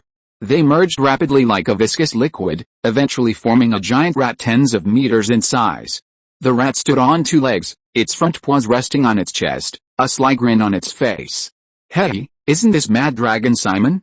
Nice to meet you. My name is Black Rat, you can also call me Black Rat Demigod. Black Rat Demigod greeted Simon first. Simon scoffed, just a mere little rat who hasn't even condensed a godhood yet, daring to plot against my followers. Simon pressed forward relentlessly. His massive form looked down at the Black Rat Demigod with disdain, completely disregarding him. Having condensed to godhood and gained initial mastery of the power of laws, Simon's strength was far beyond that of an ordinary demigod. Furthermore, he had previously devoured the Thai demigod and the ape demigod, plundering a portion of their faith power. Now, Simon's combat power was terrifyingly strong. A mere demigod, Simon truly didn't consider him a threat. Hearing Simon's arrogant words, the Black Rat Demigod laughed instead of getting angry. Ha ha ha, worthy of the title Mad Dragon, you truly deserve it. Simon narrowed his eyes, staring at the Black Rat Demigod. Can I assume you're prepared to die? The Black Rat Demigod's smile faded, and he looked at Simon coldly, showing no weakness. Mad Dragon Simon, so what if you've condensed a rudimentary godhood? Since the Star Goddess no longer cares about faith, then the believers on this land are free. They are free to choose which demigod to worship. Even their faith shouldn't be restricted. The Black Rat Demigod spoke with righteous indignation, transforming into a handsome human male and slowly flying into the air to meet Simon's gaze. Life should be free, yet you force them to believe in you. Mad Dragon Simon, you are a dictator. The Black Rat Demigod radiated a blinding light. Simon looked up. It was the light of morality. The Black Rat Demigod stood above morality, condemning Simon's actions. He was righteous and resolute. His voice resonated throughout every corner of Grey City. This gradually made the people of Grey City accept his words. Simon, however, sneered incessantly. Morality? Freedom? How utterly ridiculous. Only power is the reason I became king. I give them stability, I give them food, and what's wrong with them worshipping me in return? If there are any who don't know their place, then kill them. Simon's words were calm, yet filled with cold ruthlessness. The residents of Grey City paled upon hearing this. Those who had previously thought the Black Rat Demigod's words made sense immediately shrank back, fearing Simon's attention. The Black Rat Demigod's expression was blank. He seemed not to have expected Simon's response. No wonder he earned the title of Mad Dragon. Mad Dragon, you are far too arrogant. Don't think that just because you've condensed a godhood, you can act with impunity. I dare to confront you today because I have the confidence. The moment Simon arrived above Grey City, the Black Rat Demigod had already begun contacting other demigods through the divine realm. Clearly, the Black Rat wasn't the only demigod coveting Simon's followers. Buzz buzz buzz, the sound of rapidly flapping wings echoed in the sky. Looking up, a thick, dark cloud of mosquitoes flew in from the horizon. Swish swish swish, a massive swarm of cockroaches emerged from the south of Grey City like a wave. Cockroaches, so many cockroaches, they make me sick, and mosquitoes, so many mosquitoes, they're so noisy. The residents of Grey City were filled with disgust. Just as they were feeling nauseous from the mosquitoes and cockroaches, they noticed another dark cloud appearing in the sky. Flies, countless flies have come too. Rat, mosquito, cockroach, and flies, they've all come to Grey City. We may be poor, but we don't need to attract so many pests. Some women who were particularly afraid of the four pests even vomited. Mosquitoes, cockroaches, and flies, just like the rats before, huddled together, forming a human shape. They surrounded Simon from all four corners, their auras completely undisguised. Without exception, all four pests were demigods. Chapter 187 He ate him. The four pests descended. They surrounded Simon from all four corners. The mosquito demigod was a fiery woman. She transformed into human form, her breasts full, her breasts almost bursting forth. Black leather armor clung tightly to her skin, making her appear even more curvaceous. The cockroach demigod was in the form of a little boy, with two antennae on his head, making him look rather cute. As for the fly demigod, he transformed into a handsome and dashing human, resembling a charming prince.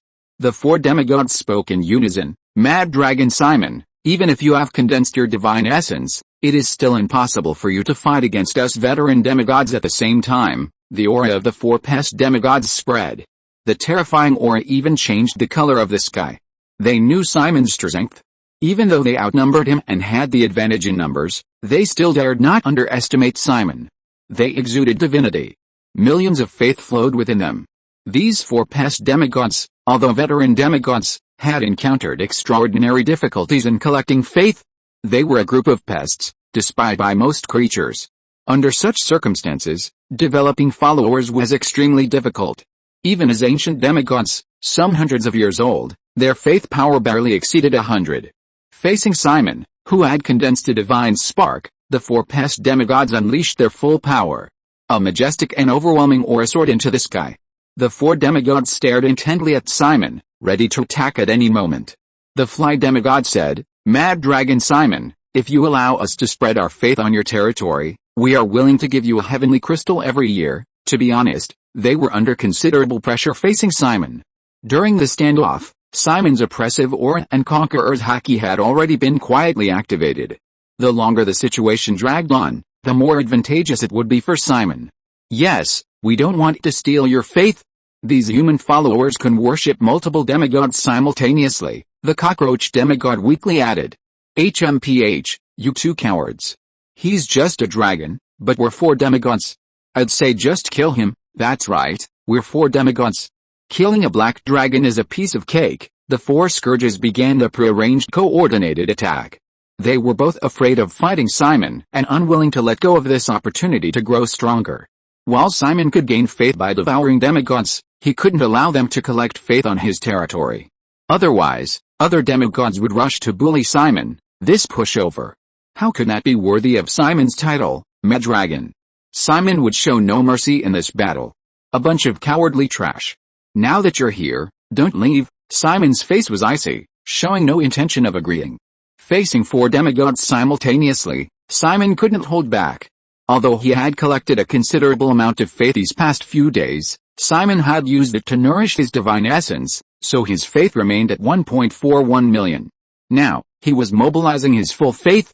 Sizzle lightning flashed, and red lightning crackled around Simon. "Let's find another place to fight," Simon muttered, his wings spreading behind him, enveloped in red lightning. This was none other than the thundercloud sky-shaking wings. With a whoosh, the earth collapsed, leaving behind a sonic boom cloud still churning with red lightning. By the time the four gods reacted, they had already been carried far away from the city. Such speed, the mosquito demigod immediately revealed his true form, transforming into a giant mosquito, and stabbed at Simon with his long, sharp needle. The other demigods didn't hold back either. The rat demigod swung his claws, unleashing countless sharp blades. The cockroach demigod's antennae twisted, releasing sonic waves. The fly demigod opened his mouth wide, spitting out a deadly stench. One by one, they revealed their true forms, transforming into giant pests. The attacks came. Simon remained unmoved, standing still, letting the attacks fall on him. Bang bang bang, explosions rang out, kicking up plumes of smoke. However, there was no harm done. As the smoke cleared, Simon appeared unharmed before the four demigods. "Are your attacks so weak and ineffective?" Simon smirked, a mocking laugh escaping his lips. The four demigods stared in disbelief, dumbfounded. Simon's expression hardened. He raised his hands, flames flickering at his fingertips, crackling with lightning. On Simon's palms, the flames and lightning danced like joyful sprites. "Try my newly improved Raging Dragon Claw." The newly improved Raging Dragon Claw incorporated a rapid-fire flying boat and 1,000 birds attacks, making the move even more powerful and faster. Furthermore, with 1,000,000 faith points, its power was amplified 10,000-fold, terrifyingly powerful. Oh no. This move is terrifying. Get out of the way, the fly demigod, with his keen senses, screamed. He was the first to retreat. His wings flapped rapidly as he retreated at full speed. As a demigod, his full speed was clearly incredibly fast. Only a blurry afterimage of the fly demigod could be seen. Ha, you're the one. Simon locked his sights on the fleeing fly demigod. He flapped his wings, increasing his speed. He closed in at lightning speed, wielding his claws of lightning and fire to attack his opponent. Simon's hands were almost the same size as the fly demigod's. If this attack hit, the consequences would be unimaginable. The fly demigod immediately used all his strength to resist. Excrement gas. This was the toxin accumulated by the fly demigod over hundreds of years by constantly feeding on excrement. This attack was not only disgusting but also extremely poisonous. However, Simon's attack showed no sign of stopping. His claws sliced through the poison gas. The lightning and fire exploded the moment they came into contact with the poison gas. But this explosion had no effect on Simon whatsoever. With a single slap, the fly demigod was instantly sliced into several pieces. It all happened in the blink of an eye.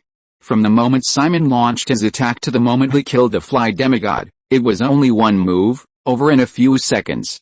The other demigods didn't even have time to react. Simon opened his mouth, activated his devouring godhood, and swallowed the fly demigod's corpse whole. Devoured the fly demigod. Size increased by 55 meters. Devoured the fly demigod. Faith increased by 330,000. Under the effects of devouring the godhood and the feast, Simon's size increased, and he successfully seized a portion of the fly demigod's faith power. Finally broke through the 600-meter mark. Power is truly delightful. Simon let out a comfortable groan. The fly is dead. The cockroach demigod was the first to recover. He ate him, the mosquito demigod screamed. They never imagined that a dignified demigod could be killed so easily. Run. The remaining 3 demigods made a decisive decision immediately. They were not exactly reliable to begin with. Now that disaster was imminent, they naturally had to scatter. Simon watched the 3 demigods fleeing in different directions, and sneered, "Do you think you can escape?" Chapter 188. Don't underestimate or bond. Since you're here, why rush off? Let me see you off. Electricity surged around Simon, creating 3,000 clones, 3,000 lightning dragons. There's still almost a month until the Sea God Festival. With nothing else to do, I hope you can provide some amusement. A hint of anticipation appeared on Simon's face. Under his mental control, each of the 3,000 clones shot out 1,000, chasing after the demigod. 3,000 dragons, each over 600 meters long, appeared in the air. The sight was magnificent and awe-inspiring. Thundercloud shakes the heavens' wings, Simon commanded, and lightning crackled around the wings of the 3,000 clones, increasing their speed even further. The clones flapped their wings, their forms transforming into red light as they pounced on the 3 wicked demigods. Bang bang bang, bang bang bang, sonic booms echoed continuously, deafeningly loud. Just as the name of the move, thundercloud shakes the heavens. The 3,000 red lights dispersed in pursuit. The black rat demigod moved his limbs, running continuously through the air at incredible speed. However, compared to the speed of Simon's clones, he was clearly still somewhat lacking. The distance between the two sides was constantly closing, spanning countless cities. In an instant, the entire Black Dragon Empire witnessed a scene that left everyone speechless. Countless Black Dragon Emperors were chasing a demigod. The demigod could only flee in a sorry state, seemingly powerless to resist. No, these Black Dragon clones are too fast. Once they catch up, we're doomed. The 3 of us must unite. The Black Rat demigod communicated with the mosquito and cockroach demigods through the divine realm. The other 2 demigods were in a worse situation than the Black Rat demigod. The 3 fleeing demigods all simultaneously had the same thought: at this rate, we'll definitely be caught by the Black Dragon clones. We must find someone to take down with us to buy time. That's right. We must unite. Only in this way can we have a chance to fight against a mad dragon, the cockroach demigod exclaimed enthusiastically. The mosquito demigod nodded slightly. The kingdom of Seal is just ahead. Let's meet at the royal city. The 3 demigods transformed into streaks of light and advanced rapidly. Behind them, the Black Dragon avatars pursued relentlessly. At the speed of demigods, they arrived above the royal city of the kingdom of Seal in mere moments. The 3 demigods gathered. The 3,000 black dragon avatars also immediately arrived, completely surrounding the sky. These are just avatars, the main body hasn't arrived yet. Let's work together and use our ultimate moves to destroy these avatars, the black rat demigod said to the other two demigods. The mosquito demigod and the cockroach demigod naturally nodded in agreement. The three demigods gathered their power together and unleashed their respective ultimate moves. Plague, disease-stricken mosquitoes cover the sky, insect transformation into my heart. The three demigods unleashed their ultimate moves simultaneously. Instantly, the entire world changed color. Countless viruses, mosquitoes, and cockroaches spread in all directions. Any attack from the combined might of the three demigods that struck the black dragon's clones would instantly dissipate into energy, preventing even an explosion. Clap clap clap, applause rang out. Simon's towering figure slowly appeared before the three demigods. Not bad, not bad. Your full strength, and the fact that you destroyed at least 2,000 of my clones, is truly impressive. Simon looked down at them like a demon king watching a struggling hero, his eyes filled with mockery, his face radiating the thrill of toying with a weak, mad dragon. Simon, the black rat demigod suddenly shouted, startling even Simon. Simon turned his gaze, waiting quietly for what was to come. Just then, the black rat demigod said, "Don't underestimate our bond." Simon paused. The black rat demigod continued, "Mosquito demigod, cockroach demigod, even though we are in dire straits, we must not lose heart. As long as we unite, we can defeat any opponent." The mosquito demigod and the cockroach demigod were moved to tears. They exchanged glances, seeing unwavering resolve and camaraderie in each other's eyes. Let's fight this insanely powerful black dragon together. The three demigods gathered their power once more. Simon, feeling a sense of anticipation, watched without interfering. I'll count to 3, and we'll ignite our faith together, unleashing our strongest attack. If we defeat the black dragon, we can easily make up for the lost human followers. Alright, the other two demigods nodded in agreement. 3, 2, the black rat demigod began a slow countdown. Simultaneously, as the countdown began, the three demigods' faith ignited, preparing to unleash their strongest attack ever. 1, the countdown ended. The three demigods' auras surged, erupting with dazzling light.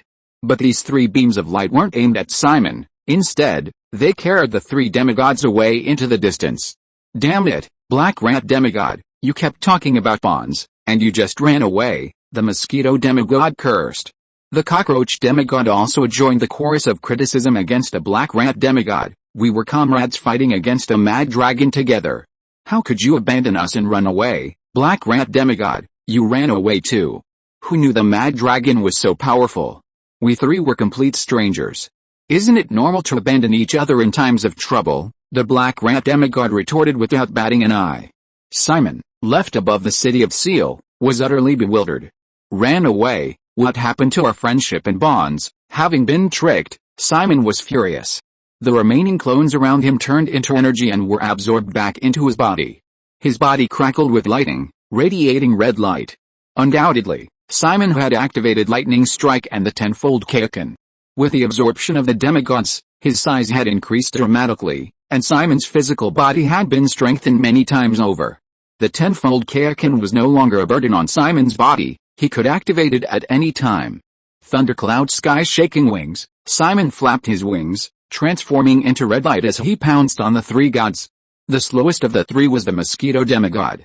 Facing this sexy, voluptuous woman in human form, Simon showed no mercy. He opened his blood-red maw and devoured her whole, chewing and crushing her, devouring the mosquito demigod, size plus 55 meters, devouring the mosquito demigod, faith plus 330,000. Having devoured the mosquito demigod, Simon's size increased, and his faith rose. His strength increased slightly again. Let me see my current limit, 20 times Kaioken, Simon roared. His eyes were bloodshot, his aura unparalleled. Even the cockroach demigod and the black rat demigod, who had already fled tens of thousands of meters, were intimidated by Simon's aura. My god, is this really just a demigod who has just condensed the rudimentary form of godhood? Is this the reincarnation of some dragon god? The two demigods were almost scared out of their wits by Simon's aura. Chapter 189 Devouring Demigods. 20 times Kaioken, give it to me, Simon roared, his entire body surging with power. His muscles bulged and expanded, making his already nearly 700-meter-long frame even more robust. The enhanced kaioken and the strengthening of his physical body left even Simon himself astonished by his own power. Truly terrifying. Since condensing the devouring godhead, my growth rate has accelerated even further. Simon was extremely grateful for his decision to consume the red lightning godhead and then condense the devouring godhead. 20 times kaioken, on the surface, only represents a 20-fold increase. But don't forget the boost that faith power provides to the skill's effect. Having devoured numerous demigods, Simon's faith power has now accumulated to 2.07 million. If Simon hadn't used the faith he received from ordinary believers' prayers to nourish his godhead, this number would be even higher. 2,070,000 units of faith power translates to 20,000-fold increase in skill effect. This power isn't my limit yet. Judging from my physical condition, I should be able to activate 24 times kaioken. Simon lowered his head to carefully observe himself. He even took out his inspiration dragon eye to examine himself. Simon was very satisfied with his current situation. He put away his inspiration dragon eyes again. Simon flapped his wings once more, his body transforming into a red light, and in the blink of an eye, he had covered 10,000 meters. Cockroach, die? Simon opened his mouth and bit at the cockroach demigod. The cockroach demigod seemed not to have expected Simon to catch up with it so quickly. Fortunately, as a cockroach, it possessed a powerful survival ability. Insect transformation infinite, the cockroach demigod rapidly split, transforming into countless small cockroaches. And most strangely, these small cockroaches, upon touching any living creature, even just flowers and grass, would immediately infect it and transform it into a small cockroach. All of these countless small cockroaches could be considered cockroach demigods. As long as any one of the small cockroaches survived, the cockroach demigod could be restored to its original state. This was an extremely powerful survival ability. Unfortunately, it had encountered Simon. Devouring godhead, devoured, Simon opened his blood-stained maw, from which endless suction force emanated. Everything around him was sucked into his mouth. Even as the cockroach demigod continued to infect creatures, turning them into tiny cockroaches, it was all in vain to save even one. Plants and trees were uprooted, sand and dust swirled. Simon, like a storm, sucked everything in his path into his mouth, devoured the cockroach demigod, size plus 50 meters, devoured the cockroach demigod, faith plus 330,000, what? Even the cockroach demigod didn't survive and was eaten. The black rat demigod was terrified. He now regretted his initial thought of vying for Simon's faith. He wished he could go back in time and slap himself twice. Seeing Simon getting closer, the black rat demigod could only beg for mercy. Mad dragon, I was wrong. I'll give you all my heavenly crystals, please let me go. Simon slowed down. Interesting, but that's not enough. Seeing Simon's speed decrease, the black rat demigod was overjoyed. He knew this was his chance to live, so he grabbed him without hesitation. I don't have any demigod-level weapons or items. But I have something you'll definitely like. The black rat demigod held a scroll and 5 celestial crystals in his hands, but remained wary, not approaching Simon. Seeing this, Simon deactivated his kaioken and lightning strike techniques. His aura began to decrease until it returned to Simon's normal strength. Simon, always keep my word. If your item satisfies me, I'll naturally let you go. Simon slowly flew over, looking down at his opponent. Simon was now much larger, appearing even more intimidating. Furthermore, the black rat demigod was already terrified. His gaze towards Simon betrayed his fear, completely lacking any demigod composure. The black rat demigod held up the scroll and celestial crystals with both hands. The scroll was very small, merely an ordinary human tool, which Simon considered miniature. Simon extended his fingertips and directly stored the scroll and celestial crystals in his divine realm, viewing them through his compressed consciousness. The more he looked, the more astonished he became. A keen interest shone on his face. Ancient dragon ruins, huh? Interesting. Simon hadn't been particularly interested in the mysterious ancient dragons. However, he had recently heard some information about dragons from the tentacle merchant, so he had become somewhat curious about them. So, are you satisfied with this? The black rat demigod cautiously looked at Simon. Simon nodded in satisfaction. Not bad, not bad. You can go now, but don't be reckless next time. With that, Simon waved his hand, beaming. The black rat demigod grinned and turned to leave. But just as he turned, he was suddenly gripped tightly by a large hand. The smile on the black rat demigod's face vanished instantly, replaced by anger and fear. "Didn't you say you'd let me go?" Simon grinned. "As everyone knows, I am a noble dragon." "No, that line has already been said. Anyway, I don't keep my promises." With that, Simon opened his mouth, ready to swallow the black rat demigod. "Wait, I was wrong. I was really wrong. Please let me go." The black rat demigod struggled incessantly, but to no avail. It unleashed various attacks, but none had any effect on Simon. "No, you don't know you were wrong. You just know you're going to die." Simon shook his head and swallowed a black rat demigod whole. Devoured the black rat demigod. Size plus 50 meters. Devoured the black rat demigod. Faith plus 330,000. Burp. Having swallowed 4 demigods, Simon let out a satisfied burp. Name: Simon. Rank: legendary. Size: 788 meters. Skills: Feast, Roar of the Fire Dragon, Ancient Dragon. Thunder Spear, Pressure, Kayakin, Lightning Strike, Soul Scattering. Iron Claw, 3,000. Thunder Movements, 3,000. Thunder Illusions, Conqueror's Haki, Flying Boat, 1,000 Birds. Original Skills: Flying Blade. Blood Claw, Thundercloud. Sky Shaking Wings, Raging Dragon Claw, Thunder Dragon. 3,000 Bodies. Items: Dragon Talisman, Demigod Star Teardrop, Demigod Thunderstruck Wood, Red Dragon Scale, World Tree Leaf, Inspiration Dragon Eye. Faith: 2.73 million. Simon opened the system attribute panel and glanced at it. "Very good, I've increased my size by over 200 meters and gained over 1 million faith. Even describing my strength increase as a rocket is too slow." Simon's eyes crinkled, and his tail swished back and forth. It was clear that Simon was in a very good mood. And at this moment, the system even issued a mission notification. "Ding, you have obtained the Ancient Dragon Ruins map.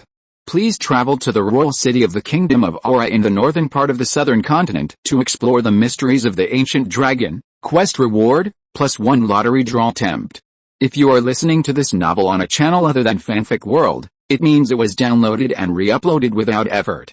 We warmly invite you to visit our channel, Fanfic World. There you will find the original version of this story and many other novels of various genres. We look forward to seeing you dive into a world of incredible novels. Chapter 190. Though far away, we will surely punish them. The ancient dragon ruins of the Kingdom of Aura, Simon mused. He had already destroyed the Kingdom of Moor and the Kingdom of Seal. Only the Kingdom of Aura remained to unify the entire southern continent. The Black Dragon Empire already occupied 2/3 of the southern continent. Simon had also strictly forbidden his subjects from worshipping other gods. The star towers that once stood in the kingdom's capital had been completely demolished at Simon's request. The star goddess's followers and their families residing in these towers had all moved to the capital of the Kingdom of Aura. If you were to destroy the Kingdom of Aura, would he anger the star goddess? The mad dragon Simon. He was mad, but not brainless. Even with the star-picking alliance possessing numerous demigods who had condensed the rudiments of godhood, they could only secretly plot on the shadows, daring not to directly confront the star goddess. Hell, I've already provoked the star goddess, so what's one more time? Besides, I might not even need to personally intervene. Simon slowly descended from the sky. He arrived at the capital of the Kingdom of Seal. The Kingdom of Seal had now been renamed the Black Dragon Empire. As for the royal city, it naturally became a slightly more developed city. However, ravaged by war, the city was in ruins. Fortunately, the war was over. With the concerted efforts of the residents, the city was being rebuilt, and the most eye-catching feature was a giant dragon statue placed in the center of the city. The statue had horns on its head, and its body was covered with scales, lifelike and majestic, exuding the dragon's domineering aura. Simon slowly landed. He glanced down at the city and nodded in satisfaction. Having ruled the Kingdom of Seal, the Black Dragon Empire's power had grown even greater, and now several thieves who coveted faith had been dealt with. From now on, he would probably receive at least 100,000 faith points every day. This would accelerate the perfection of his divine status. "My knight," Simon called softly. His voice was not loud, but to ordinary people it sounded like thunder. Within the city, 3 figures quickly moved, finally arriving before Simon. "Lord Black Dragon, your knight Gullen pays his respects." Your knight, Queen Elena of the Elves, pays her respects to Lord Black Dragon. Your knight, the Lizardman Bray, pays his respects. Three legendary powerhouses knelt before Simon, bowing in submission. Clad in armor, their auras radiating power. You have become stronger, that's excellent, Simon praised. Thank you for your praise, the three replied in unison. Possessing the power of gluttony, the three continuously devoured powerful individuals, their auras growing ever stronger, far surpassing that of ordinary legendary powerhouses. Had they not lacked profound faith, they might already be able to contend with demigods. Now, only the kingdom of Aura and the Black Dragon Empire remain in the southern continent. The empire is only one step away from unifying the southern continent. If successful, you will be the greatest contributors to the Black Dragon Empire, your names will be recorded in history, and even hundreds or thousands of years later, future generations will still know your names, Simon spoke eloquently. The three knights were all filled with excitement. To be remembered in history. What an enviable achievement. They were just one step away from achieving this coveted feat. At the same time, the three knights immediately understood that Simon was sending them to conquer the kingdom of Aura and unify the southern continent. Your subordinates will surely crush the kingdom of Aura and sweep away all obstacles for you, Goblin shouted first. Your subordinates are also willing to go through fire and water for you, where your gaze falls, our swords will fall, the other two knights echoed their loyalty. Simon said nothing, only extending his finger, from which a scroll fell. The three curiously opened the scroll, which recorded the location of the ancient dragon ruins. Simon slowly spoke, the kingdom of Aura possesses the ancient dragon ruins. I want you to rule the kingdom of Aura and explore the ancient dragon ruins for me. Yes, sir. The Black Dragon Legion began to assemble. These warriors were all devout followers of Simon, all granted the power of gluttony. Although not as powerful as the three knights who had been granted the power of devouring gods, they were still formidable. With each battle, their strength would increase dramatically. So, having just conquered the kingdom of Seal, they were again ordered to send troops. These warriors not only didn't complain, but were unusually excited. The Black Dragon Legion regrouped and began marching towards the northern kingdom of Aura.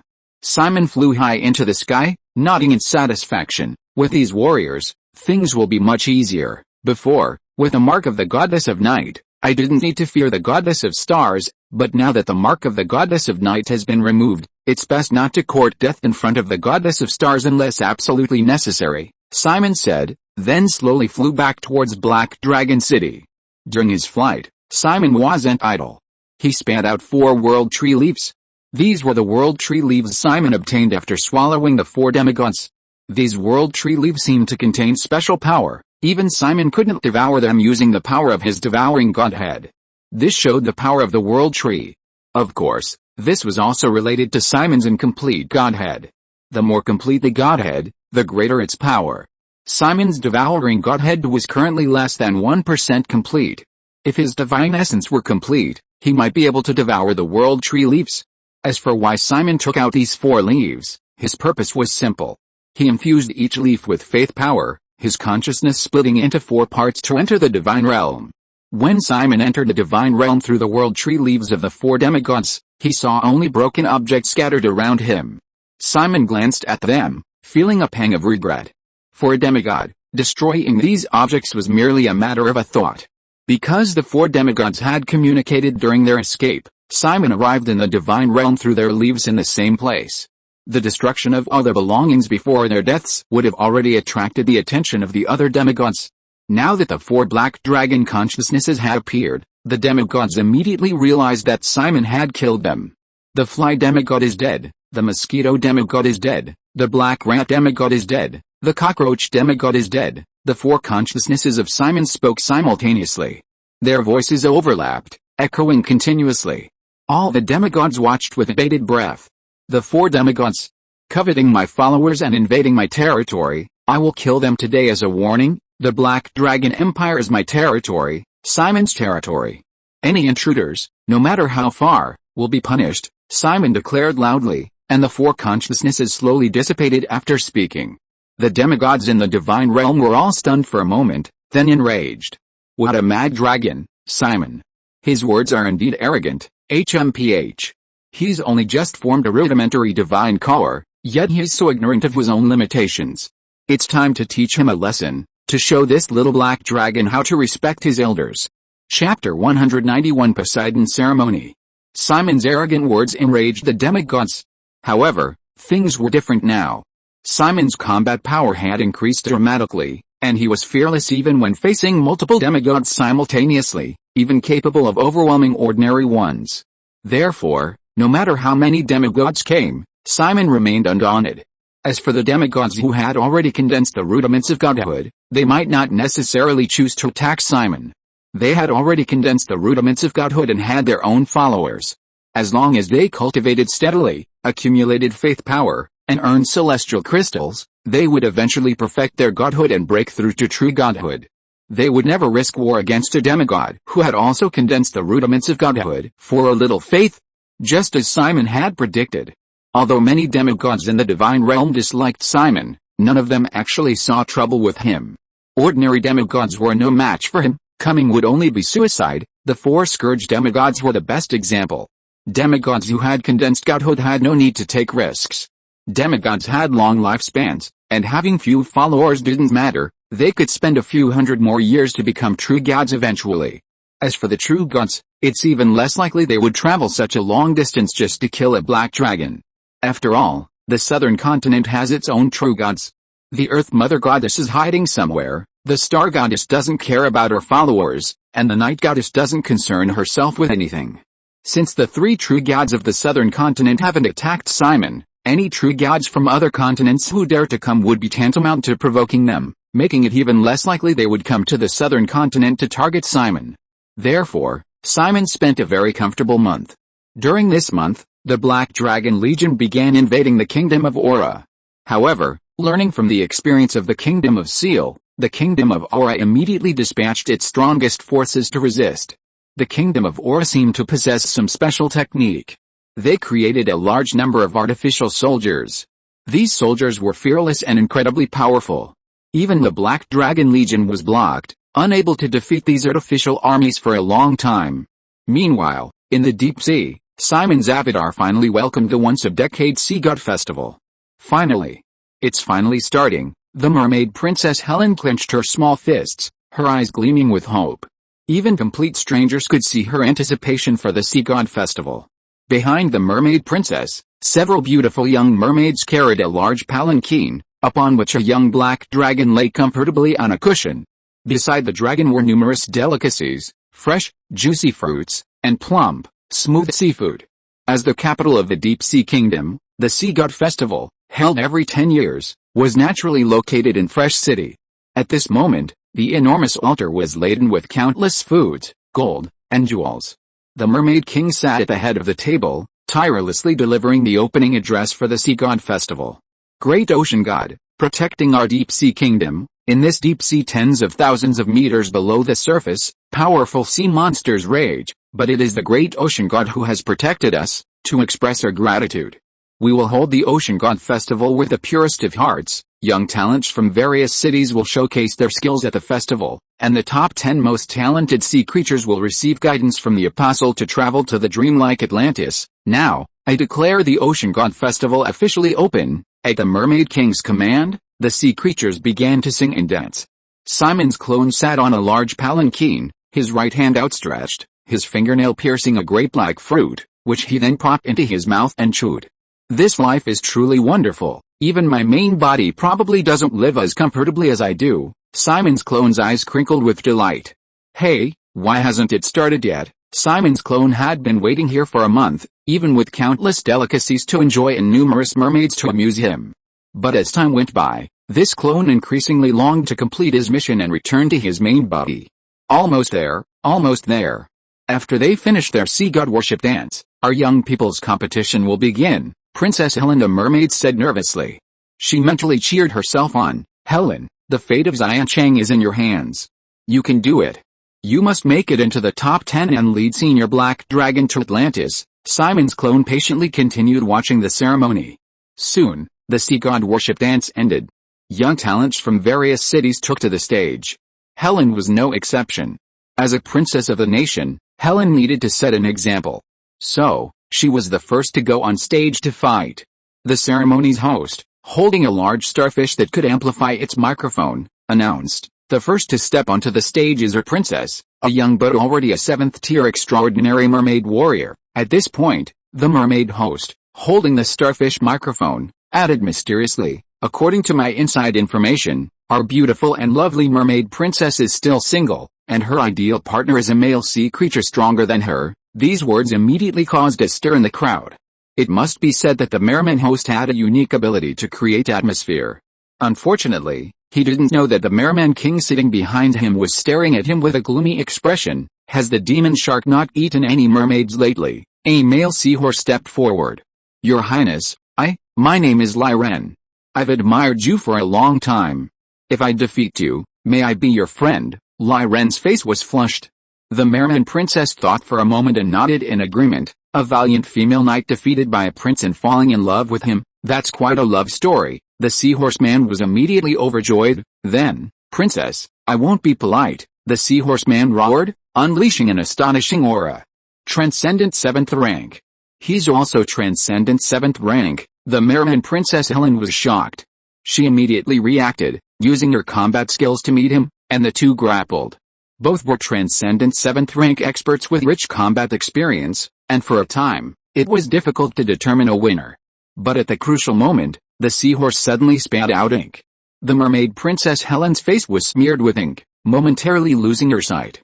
"Princess, I'm sorry." The seahorse seized the opportunity and launched a fierce attack. Simon's clone frowned. "The mermaid princess is still too naive, but if you lose, I'll be in a lot of trouble." Although he could sneak in, this clone was too weak to guarantee he wouldn't be discovered. The safest way was to enter Atlantis with Helen. Thinking this, Simon's clone decisively struck. With a thought, he unleashed his conqueror's haki. The seahorse's eyes rolled back, and he instantly fainted. Chapter 192 Princess, you wouldn't want them to get hurt because of you, would you? Princess, you've used a mysterious technique. The seahorse man has suddenly fainted, the mermaid officiant exclaimed in surprise. Princess Helen, however, was completely bewildered. She wiped the ink from her face, her eyes still wide with astonishment.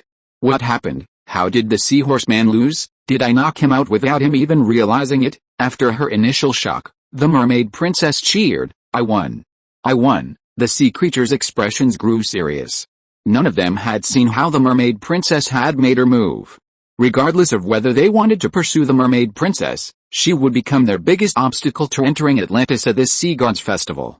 Princess, I am Sharkman, let me test my skills against you. A Sharkman leaped onto the altar and launched an attack on Helen. The moment the Sharkman attacked, his aura was revealed. Princess Helen, a mermaid, and everyone below were shocked. 8th tier transcendent, this talent is even higher than the princess's. The Sharkman pounced forward, self-created combat technique, Blood Shark Mad Fang. He reached out and forcefully snapped off 2 rows of teeth, holding them in his hand. Crack crack crack, the teeth were held in the Sharkman's hand like clamps. The mermaid princess tried her best to defend herself.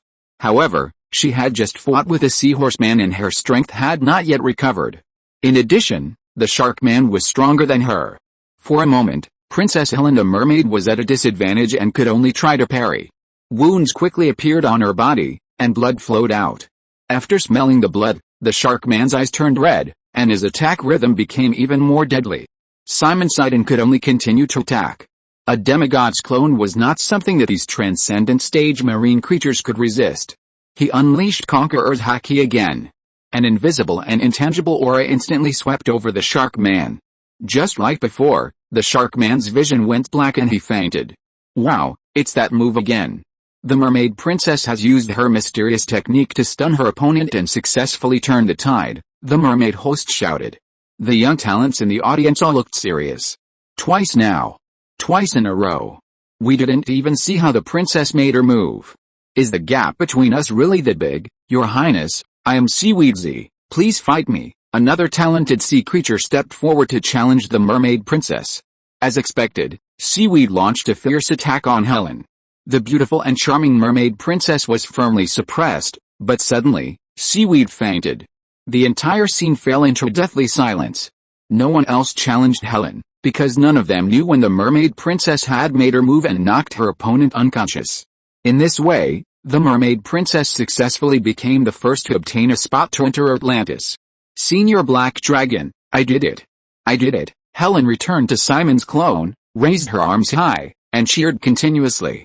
Simon's clone smiled silently, enjoying his meal without uttering a word. Unlike Helen and Simon's clone, who were both smiling, the Mermaid King and Queen, seated on their high thrones, were filled with worry. The Sea God Festival continued.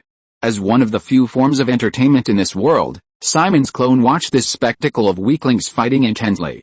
On the altar, the young talents of the Deep Sea Kingdom battled each other relentlessly, ultimately producing 10 invincible warriors. The Mermaid King slowly rose, a horn appearing in his hand. Woo! The Sea God Festival ended, and the Mermaid King blew his horn. A ray of light shone into the sea above. An old man with horns on his head, holding a cane, slowly descended. The old man glanced at the 10 on the altar. Are these the new batch of heroes? The 10 were extremely excited.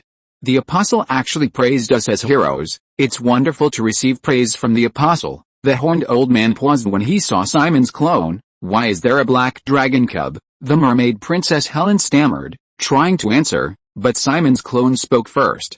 I am the princess's pet, Simon's clone answered. As long as he could achieve his goal and enter Atlantis, Simon's clone didn't care about this little bit of dignity compared to the benefits of devouring a demigod. A demigod was equivalent to a 50-meter tall figure and hundreds of thousands of faith points. This would greatly enhance the strength of Simon's main body. The mermaid princess looked surprised. The horned old man simply nodded and said nothing. Alright, now that the ceremony is over, please follow me to Atlantis to pay homage to the great god of the sea. The horned old man waved his hand, and his cane glowed, creating several bubbles that enveloped the 10 people, including Simon's clone. Under the control of the horned elder, the bubble carried the 10 people and one dragon, full of anticipation, flying outwards. The horned elder, a legendary powerhouse, was also traveling at an extremely fast speed with the 10 people and one dragon. In no time, they had left Fresh City. The seawater flowed, and the scenery rushed past. The horned elder led the 10 people and one dragon at breakneck speed. But suddenly, the horned elder stopped. You lot, come out. The horned elder slammed his cane on the ground. Sand and dust flew up instantly. Several marine creatures in the mud were sent flying. As expected of an apostle of the ocean god, but our target is not you. I advise you not to meddle, said a crab with a scar on its eye. The scarred crab looked ferocious, and its legendary aura was no longer being held back. Not only him. All the other ambushers around also unleashed terrifying legendary auras. The 10 people in the bubble were all terrified at the sight. So many legendary powerhouses, someone exclaimed in shock. Will the apostle be a match for these legendary experts? Someone worried. The ambush was considerable, at least 20 strong. Without exception, all of them were legendary experts. Even for the apostle of the sea god, facing such a number of legendary masters simultaneously would be extremely difficult. A bunch of mortals, daring to obstruct the sea god's festival. How dare you? The horned old man unleashed his aura. But compared to the combined might of over 20 legendary experts, he alone was clearly no match. Scarface Crab spoke again. Old man, I've already said, our target isn't you, and the Sea Gods Festival losing one person doesn't matter, does it? Amidst everyone's puzzled gazes, Scarface Crab turned his attention to Helen. Princess, you don't want these people to get hurt because of you, do you? Helen's face was grim. She had finally achieved her dream of entering Atlantis, but she hadn't expected to encounter such a powerful ambush on the way. Chapter 193 Ocean God, I found you. Looking for me, Princess Helen's face was cold and ugly. This reminded her of the attack she had suffered last time. What exactly are you? Such a large number of legendary experts are comparable to a country, yet you're only here to capture me? It's making a mountain out of a molehill? Princess Helen couldn't believe that a mere princess like herself would warrant over 20 legendary experts being sent to capture her. You wouldn't believe our identities, Your Highness. If you don't want to get hurt, you'll have to come with us. Scarface Crab led a large group of legendary experts to surround them. Even the horned old man was quite surprised. Considering that losing one hero wasn't a big deal, the horned old man gave way. Apostle, you coward. Some heroes were disgusted by the apostle's behavior. The apostle turned and glared at them, his magic surging. The hero who tried to speak was immediately choked by bubbles. He struggled in the bubbles until he finally suffocated and passed out. HMPH, so noisy. How dare a mere mortal insult the apostle of the sea god, the horned old man sneered. Seeing this, the other heroes dared not utter a word, simply making way. Why hasn't that fledgling dragon left? It seems utterly loyal to the princess. What a pity for such a loyal fledgling dragon, the heroes whispered amongst themselves. However, they failed to notice that the black fledgling dragon was crackling with lightning. Its aura was steadily rising.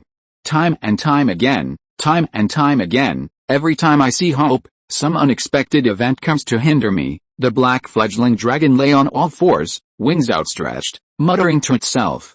Sensing the aura behind her, the mermaid princess immediately smiled. Her already beautiful face blossomed with joy upon seeing this smile. Helen pointed at the group of over 20 legendary powerhouses before her and sneered, "Ha, you're finished. You're all doomed. That guy who tried to capture me probably didn't expect that so many legendary powerhouses would be wiped out this time. Ha, you're finished.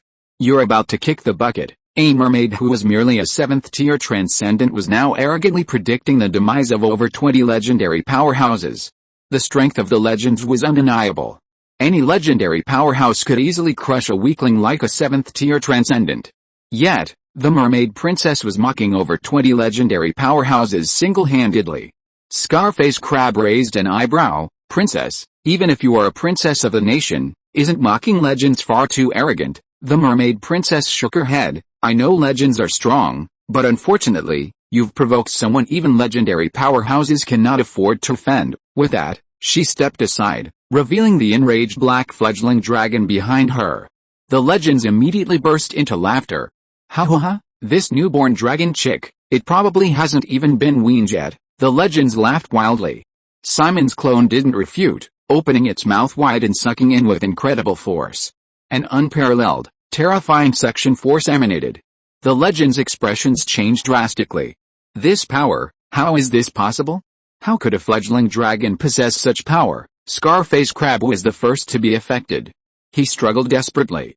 However, when facing this group of legendary powerhouses, Simon's clone didn't hesitate to consume the trace of devouring divine power given to it by its main body. Don't underestimate this trace, it's still divine power, not something ordinary legends can resist. After struggling a few times, Scarface Crab was ultimately swallowed by the tiny Simon clone. Next came the other legends. Faced with devouring divine power, no matter how much these legends struggled, it was all in vain. Stop. Seeing one legendary powerhouse after another being swallowed by Simon, the person in the shadows could no longer bear it and stepped forward. A huge blue figure appeared. Upon seeing who it was, Helen covered her mouth in disbelief. "Father, it's you." The newcomer was none other than the Merman King.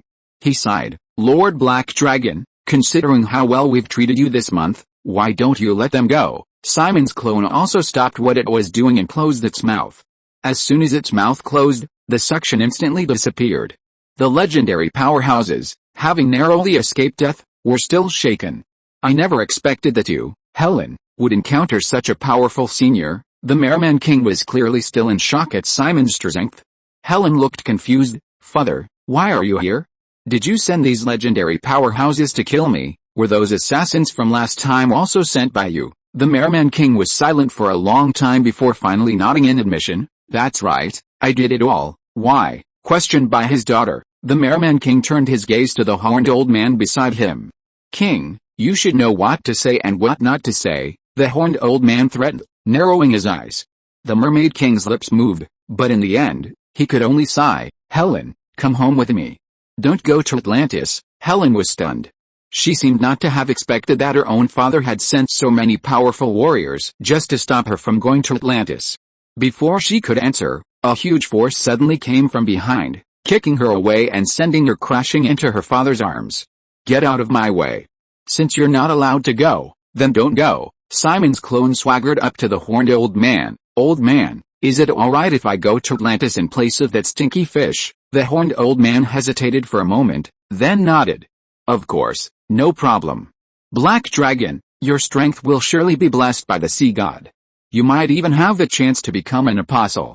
I'll look forward to working with you." "Alright, let's continue." The sudden change in the situation caught everyone off guard. Led by the apostle, the group continued their journey. As they advanced, the horned old man's body erupted with light. It was as if they had traversed space and arrived in a new world. Here, the land was vast and boundless, lush and green. "Wow, is this the legendary Atlantis?" One of the heroes couldn't help but exclaim.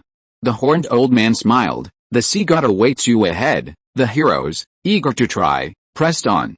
But suddenly, the earth cracked open, and a giant scorpion emerged from the ground. The horned old man raised his arms and cried out, "Sea god, the heroes have arrived. Please enjoy your meal." The giant scorpion opened its blood-red maw. The heroes' souls separated from their bodies and were sucked into the scorpion's mouth. Simon's clone was also unable to resist, turning into energy and being absorbed by the scorpion. At the very moment the clone died. On the outskirts of Black Dragon City in the Black Dragon Empire, a monster as large as a mountain opened its eyes. God of the ocean, I have finally found you. Chapter 194 Invasion of Atlantis. Atlantis. Within a special space deep beneath the sea. Here, lush greenery abounds, teeming with life. Though devoid of life, the vegetation is abundant. Flowers and grasses bloom everywhere, resembling a paradise, breathtakingly beautiful. Delicious, truly delicious, the giant scorpion uttered in a human voice, letting out a satisfied laugh. The heroes, their souls devoured, their eyes vacant, began to slowly walk outwards, like puppets on strings. I think I just ate something strange, very delicious, even more delicious than the souls of these sea creatures. The giant scorpion looked down at the horned old man. The horned old man replied, "That was a fledgling dragon, and you, Lord Sea God, devoured its body as well." The giant scorpion closed its eyes, savoring the memory. No, that wasn't an ordinary fledgling dragon. It contained a trace of divine power. After devouring it, my divine essence was greatly improved. The giant scorpion's expression suddenly changed drastically, and it angrily cursed the horned old man. "Damn it, what did you bring me? Change locations." "We must change locations." The sea god was anxious, but he hadn't forgotten his apostle. Its long tail extended, coiling around the horned old man. The sea god began to attempt to relocate. Atlantis, not that this land was Atlantis, but rather that the location of the sea god was called the Dream Atlantis. "Lord Sea God, the heroes of other nations are also ready, awaiting my guidance," the horned old man said. The sea god protected a world. The surrounding nations were able to survive in this world only because they were under the sea god's protection. This is the story passed down by word of mouth among all the marine life in the southwestern sea. However, the truth is that the ocean god used his absolute power to coerce the nations, demanding sacrifices from them. Demigods have long lifespans, living for thousands or even tens of thousands of years without issue. Therefore, the ocean god's demands were not high. He only coerced each nation to provide sacrifices once every 10 years. Each sacrifice involved 10 people, meaning only one person would die each year. This was a very profitable deal for the leaders. Even if only a few outstanding young talents died each year, as long as the stability of the nation was maintained, it was undoubtedly a very worthwhile transaction. The ocean god had been lying dormant in the sea for hundreds of years. He never ventured out, only silently cultivating. Several nations worshipped the ocean god, thus providing him with considerable spiritual power. In addition, sacrifices would arrive every 10 years. Although the quantity was small, the long duration made up for it. Relying on these sacrifices and the faith, the ocean god's divine status had been largely perfected. But even so, the ocean god, burdened with heavy responsibilities, did not slacken his efforts. HMPH, we can eat those offerings next time. I'm changing locations immediately to ensure everything goes smoothly. The ocean god's tone was firm. The old man with the horns, however, had a complex expression. The demigod he followed was indeed powerful, but was this being overly cautious? Just as the ocean god was preparing to leave Atlantis for his next base, a colossal, mountain-like figure appeared outside Atlantis. So soon, the ocean god's expression turned serious. The opponent was either very close or possessed extraordinary strength. Either way, it posed a significant threat to the ever-cautious ocean god. Is this Atlantis? If I didn't know about the existence of another dimension here, I really wouldn't have been able to find it. Simon tried to enter Atlantis. However, under the ocean god's barrier, Atlantis existed in another dimension. Simon couldn't enter this dimension with his physical body at all. Simon tried several times, but found that he couldn't successfully reach Atlantis no matter what he did. The ocean god within the space breathed a sigh of relief. Great, it seems this dragon won't be able to enter Atlantis. Black dragon, a fledgling, the ocean god mused. Did I eat his clone? Because clones have no soul, The ocean god was certain the fledgling dragon from before was one of them. Why did his clone come to Atlantis? The ocean demigod wondered, turning to the horned old man on his tail. The horned old man paused, then replied, he was originally the mermaid princess's pet.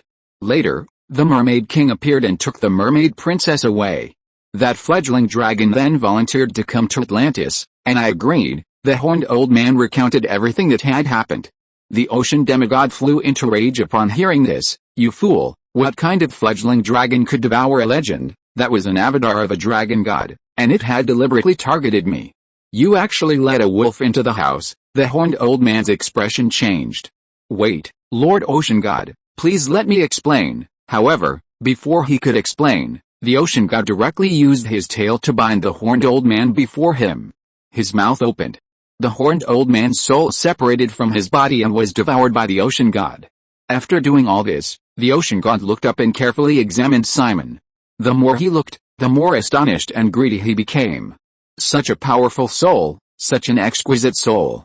I never expected to find such a beautiful soul in this world. It's such a waste to give it to the world tree, the ocean god kept praising, looking at Simon as if he were looking at a masterpiece of art. But it's a pity, now is not the time for me to expose myself. I must leave, Black Dragon. I hope to meet you again next time, the ocean god said, turning to leave. But, crack, crack, crack, the sound of something shattering rang out. The god of the ocean turned his head, his eyes widening as if in an earthquake, exclaiming incredulously, how is this possible? You actually tore through space with your bare hands. A pair of claws burning with flames and crackling with lightning forcefully crossed space and entered Atlantis. Space cracked, and a scarlet dragon appeared through the fissure at the scene inside. At this moment, the world seemed to have fallen into apocalypse. The beautiful, paradise-like Atlantis was invaded. The spatial rift grew wider and wider. The black dragon outside continued to tear at it with both hands. Finally, space broke down, and Atlantis appeared in the sea. God of the ocean, I have found you. The black dragon's body was crackling with lightning, its aura majestic and boundless. He stood in the deep sea, on two legs, his tail incredibly thick. Just standing there brought endless pressure. Flames and red lightning danced and intertwined on his large claws. His body was covered in thick scales, appearing indestructible and impervious to blades and spears. The god of the ocean stared in disbelief. You actually tore open space. He had expended considerable resources to create this alternate dimension. Now, a black dragon had ripped it apart with its bare hands. How could he not be astonished? Chapter 195 Simon's Principles. Tearing through space is nothing. I'll tear you apart with my bare hands. Saliva dripped from Simon's mouth. His eyes burned with greed as he stared at the god of the ocean. In Simon's eyes, the god of the ocean was no longer a demigod. He was simply a giant, mobile feast, a meal that could rapidly boost one's strength. The god of the ocean raised an eyebrow. Black Dragon, I have no grudge against you. We have no relation whatsoever. You don't need to specifically target me, do you? The god of the ocean still didn't want to fight Simon. He was extremely cautious, even cowardly. Simon grinned. Carnivores prey on prey. What need is there for a reason? With that, Simon pounced. Raging dragon claws. The god of the ocean was enormous compared to ordinary people, over 20 meters tall. But compared to Simon, he was as small as a kitten. If Simon slap landed, it would probably turn the god of the ocean into mincemeat. Absorb godhood, absorb. Seeing Simon's attack coming, the god of the ocean didn't hesitate and directly used his divine power. He opened his massive maw, unleashing a terrifying suction force. Simon instantly sensed a threat and quickly withdrew his hand, changing his movement from a slap to a claw strike. With a single claw strike, lightning and flames were flung towards the god of the ocean. But strangely, the god of the ocean simply swallowed Simon's attack whole. Not bad attack power, the god of the ocean smiled, his pincers even clapping the floor twice in delight. Simon's expression turned serious. He's already condensed a godhead, and one that's very similar to mine. Godheads possess similarities. Simon's devouring godhead and the god of the ocean's absorbing godhead were clearly very similar. Heart, you bastard, didn't you say the god of the ocean wasn't very strong? He's clearly already condensed a godhead, and it seems his level of perfection isn't lower than mine. Fighting an opponent who had already condensed a godhead made Simon somewhat uneasy. Moreover, the god of the ocean's godhead was far more perfect than Simon's. Godheads are condensed from laws, and the more perfect a godhead, the greater the power of those laws it can unleash. At this level, the primary purpose of faith is to nourish the divine essence, thereby better utilizing the power of the laws. This is why the goddess of night and Simon said earlier that a little power brought by faith is insignificant. After being arrogant for so long, I finally met a tough opponent. Simon stared intently at his opponent, slowly retreating. So much time had passed, and Simon had used all the nearly 100,000 faith he received daily to perfect his divine essence. In addition, he had acquired a considerable amount of heavenly crystals from doing business in the god realm, including heavenly crystals for devouring laws, but so far he had only perfected it by 5%. Wanting to confront a similar divine essence with a higher degree of perfection, Simon hesitated only slightly before turning and running away. That's right, Simon ran. This was always his nature. When encountering the weak, Simon would unhesitatingly display his strength, letting his opponent experience the law of the jungle. When encountering the strong, Simon would also decisively choose to back down. As long as the green hills remain, there will always be firewood. Simon deeply understood the principle of stealthy development. Downward, I am high above. Upward, everyone is equal. Simon leaped towards the surface of the sea. The god of the ocean, watching Simon's swift arrival and departure, was utterly bewildered. Just like that, the god of the ocean blinked. After carefully sensing Simon's aura and confirming that the other was far away, he scratched his head and began to retreat from Atlantis. Simon, who had escaped, was surprised to find that the god of the ocean hadn't pursued him. Strange, the god of the ocean didn't chase after me. His divine power should be similar to mine, capable of devouring enemies. My avatar was devoured before. Simon stopped, standing on the sea surface, lost in thought. A normal demigod would seize any opportunity to become stronger. For example, I would try to hunt down various demigods, especially knowing the location of demigods weaker than myself. Therefore, there are only two reasons why the god of the ocean didn't pursue me. First, he's a saint and doesn't want to devour me. Second, he's a paper tiger. Two choices flashed through Simon's mind. The first choice was obviously ruled out immediately.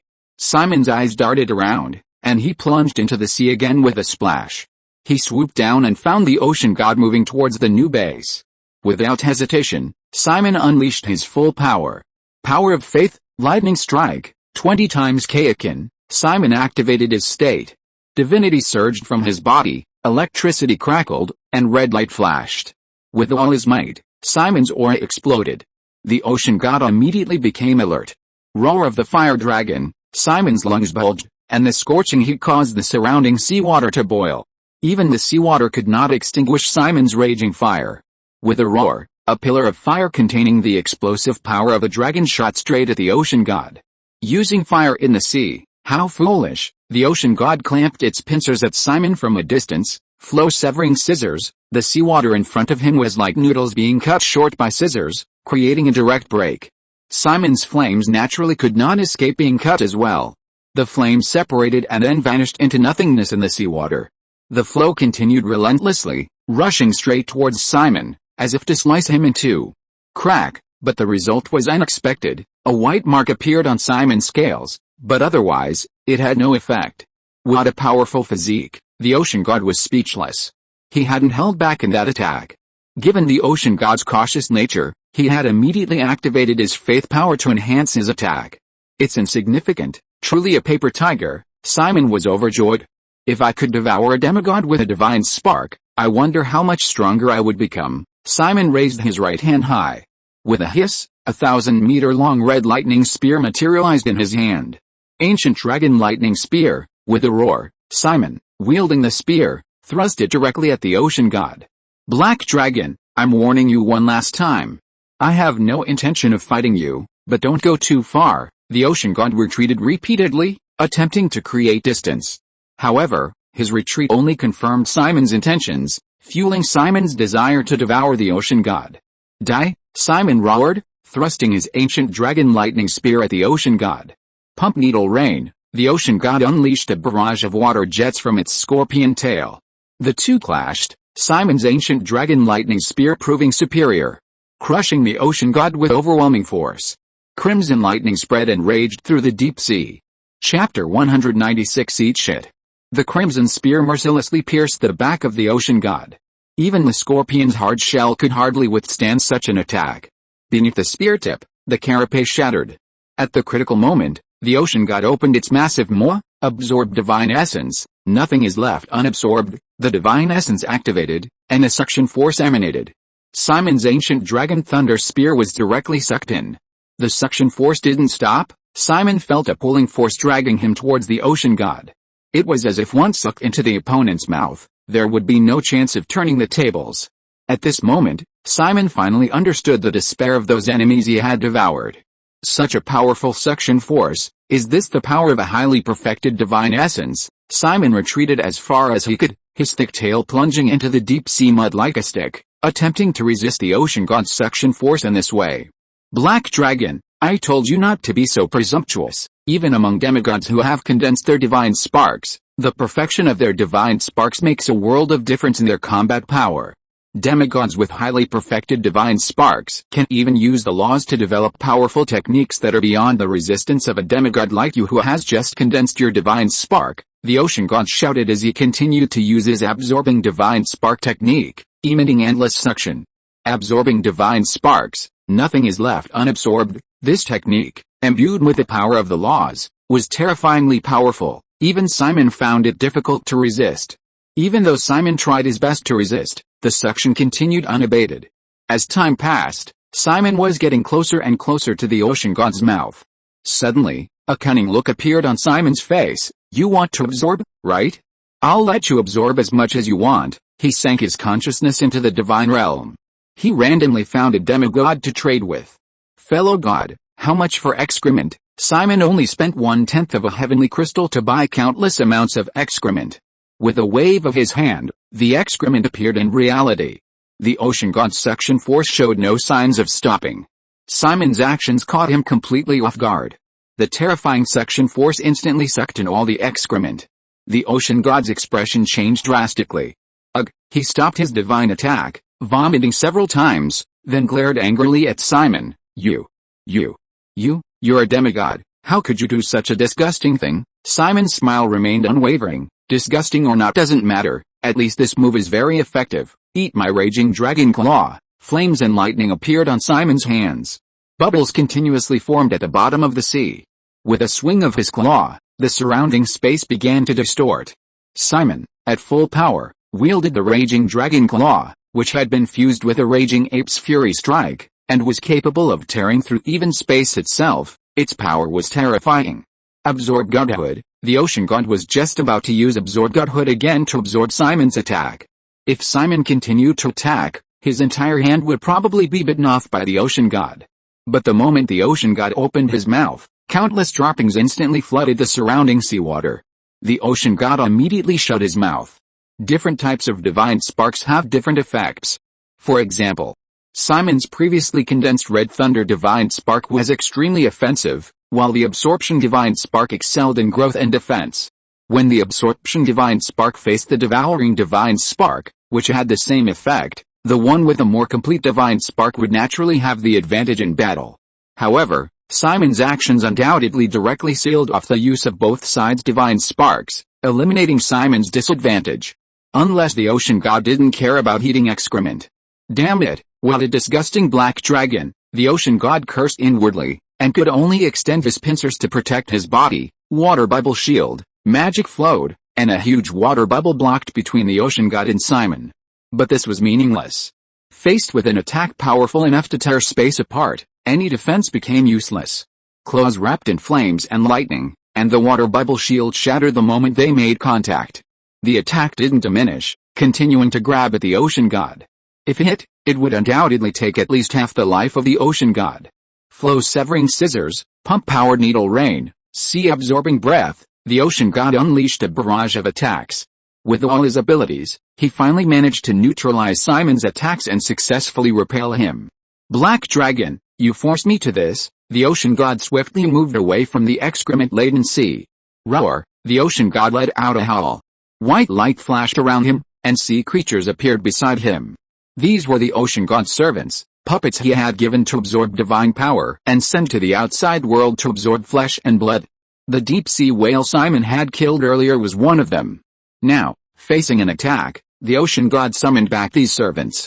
Absorb godhood, absorb. The ocean god opened his mouth wide, intending to devour all these servants.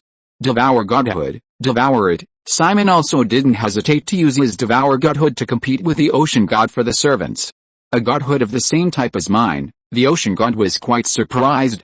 This was the first time Simon had displayed his divine power before the god of the ocean.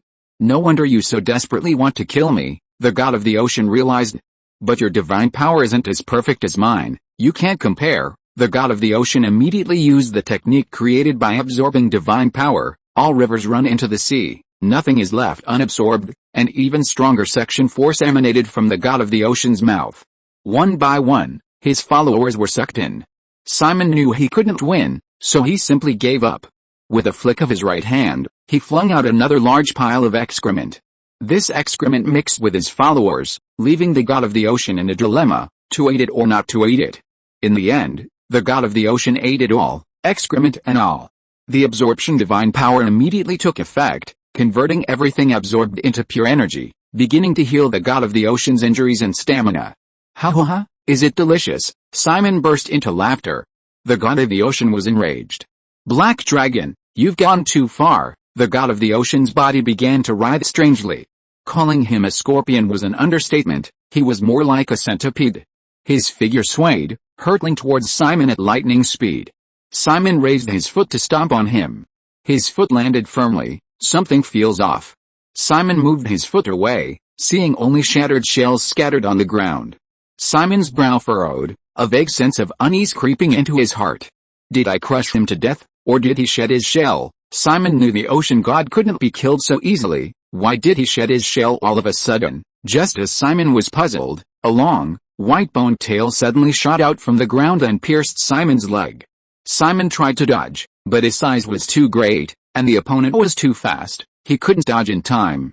Stung by the poisonous stinger, Simon's legs went weak, and he collapsed to his knees with a thud. The ocean god reappeared before Simon, but his appearance had drastically changed, causing Simon's eyes to widen in astonishment. If you are listening to this novel on a channel other than Fanfic World, it means it was downloaded and re-uploaded without effort. We warmly invite you to visit our channel, Fanfic World. There you will find the original version of this story and many other novels of various genres. We look forward to seeing you dive into a world of incredible novels. Chapter 197. I want to report this. With its carapace removed, the ocean god revealed no muscle fibers whatsoever. Its entire body was composed of countless white bones. These bones were bizarrely unusual, not normal bones, but entirely human skulls. All these skulls faced Simon, as if staring at him with empty eyes. What is this thing? Simon's pupils constricted, staring incredulously at the creature before him. Or rather, it couldn't even be described as a living being. Having seen my appearance, Black Dragon, you have only one way out today, death. The ocean god moved swiftly. Having shed its carapace and transformed into skeletal form, the ocean god's movement had changed. While scorpions normally moved quickly by swinging their legs, the ocean god, in its transformed form, moved by swaying its waist, appearing like a wriggling worm. At that moment, Simon's left leg was struck by the ocean god. He felt his entire left leg go numb. Simon was horrified. Is this poisoning? With my current physical body, even demigod-level poisons would be difficult to take effect. The ocean god's poison instantly made my entire thigh numb, and it's spreading rapidly throughout my body. No, even the sand on the ground is infected. Simon glanced down and saw that the sand his left foot had touched had turned blackish purple, as if it had been stained with something. Devour Godhead, devour these toxins. Without hesitation, Simon immediately used his Devour Godhead to absorb the toxins. However, these toxins were extremely potent, and Simon's Devour Godhead wasn't fully perfected, so the absorption speed was somewhat slow, but fortunately, the effect was significant. The speed at which the toxins spread couldn't keep up with the speed of absorption. While absorbing the toxins, Simon also launched attacks on the ocean god. At this moment, Simon was on all fours, flames and lightning appearing on his hands as he continuously struck at the ocean god. However, the ocean god was very fast, and coupled with his strange movement, every attack Simon launched missed. It's useless, Black Dragon. Today, it's either you or me who dies, the ocean god said coldly. He swiftly approached, and then his tail pierced Simon's palm. Struck by the tail, the poison instantly spread. Simon's palm lost all feeling. Devouring godhood. Simon continued to use the devouring godhood to suppress the poison. Such a familiar feeling, this aura. I don't know why, but it always gives me a sense of familiarity. But I'm certain this is the first time I've seen the ocean god. Simon frowned. He spread his wings, lightning appearing on them, making them appear even larger. Thundercloud sky shaking wings, Simon murmured, flapping his wings and shifting his body upwards, creating distance between himself and the ocean god. But this time, the ocean god clearly didn't intend to let Simon go. He quickly began to pursue. Thunder Dragon 3000 forms. Simon didn't hold back any longer, unleashing the Thunder Dragon 3000 forms. A crackling sound of thunder surrounded him, and instantly 3000 clones of similar strength to Simon appeared. A dense array of Simon's clones appeared in the sea. Even the god of the ocean was taken aback. You like using poison, huh? Let's see if your poison still works, Simon sneered, simultaneously unleashing his devouring godhood to absorb the poison. Attack! At his command, 3000 clones around him lunged at the god of the ocean. However, the god of the ocean was no pushover. His tail and pincers were excellent weapons. Each swing killed several clones. Each clone's death immediately exploded, creating a powerful shockwave. Even the god of the ocean couldn't withstand the relentless attacks. Cracks began to appear in his bones. Absorbing godhood, the god of the ocean was preparing to use his absorbing godhood again to absorb the clones, thus recovering his injuries and strength. But Simon was prepared, and without hesitation, threw out a pile of excrement. If the god of the ocean wanted to use his absorbing godhood to absorb the clones, he would have to consume excrement again. As a demigod, the god of the ocean also had his dignity. He chose to abandon the absorbing godhood and continue fighting the clones. He began to unleash magic and combat techniques. Each use killed hundreds of clones. Even with Simon's numerous clones, they were no match for the powerful ocean god. His strength has increased several levels since he transformed. Where have I seen this familiar feeling before? Simon wondered. At the same time, he increased the efficiency of his devouring godhead. The poison on his palms had been completely devoured, and he regained feeling in his left leg. As a devouring godhead, even poison could be absorbed. Energy flowed through Simon's body, rapidly restoring his stamina. Then let's fight a war of attrition. No matter how strong you are, your stamina can't compare to mine. Simon stood on his feet, hovering in the seawater. He crossed his arms, full of confidence. Pressure. Conqueror's haki. Simon's aura exploded, his dragon might surging. The ocean god, who was fighting with his clones, immediately noticed his stamina rapidly decreasing. Thunder Dragon 3000 forms. With a thought, Simon unleashed Thunder Dragon 3000 forms once more. 3000 more clones appeared around him. 1,000 birds. Simon controlled his clones to launch a simultaneous attack. 3000 newly created clones, their palms crackling with lightning, lunged at the ocean god with incredible speed. Electricity crisscrossed, emitting bird-like cries. The 3000 clones attacked the ocean god together. The ocean god, who had just barely managed to kill the old 3000 clones, felt dizzy upon seeing Simon create new ones. Enough, the ocean god roared. He ignored Simon's clones, letting them attack him relentlessly. Even as his bones shattered and his body was riddled with wounds, he paid no heed. The ocean god chanted, "Great Supreme Insect Mother, the world will eventually return to nothingness, only the insect body will endure, the soul merges, all things unite, only the insect body remains unchanged, Supreme Insect Mother, eternally immortal, dwelling in the void, please bestow your grace, only the insect body can contain all." As the ocean god continued to speak, a sudden burst of power erupted from his body. Bizarre, distorted, and infectious. The wave surged. 3000 clones vanished instantly. Even Simon was struck by this power. Simon was infected with some kind of virus, his scales decaying and falling off. At this moment, Simon finally understood the familiarity he felt from the ocean god. "You are a descendant of the outer gods. You are actually a descendant of the outer gods." The ocean god looked at Simon as if he were looking at a dead man. "I told you, if you saw me like this, you would surely die." The severely injured Simon felt no sense of crisis. Instead, he laughed. "Thank you for giving me a good opportunity to test the strength of the angels." Simon's consciousness immediately sank into the divine realm, shouting loudly, "I want to report that the ocean god of Atlantis, near the deep sea kingdom in the southwest sea, is actually a descendant of the outer gods. These are scales infected by the attack of the outer gods. Chapter 198 King. What is the divine realm? It's a space within the world tree where demigods, using the power of faith, project their consciousness through fragments of the world tree's leaves. Because demigods and true gods from all over the world gather here, it's called the divine realm. Within this world tree space, the actions of demigods and true gods are all monitored by the world tree.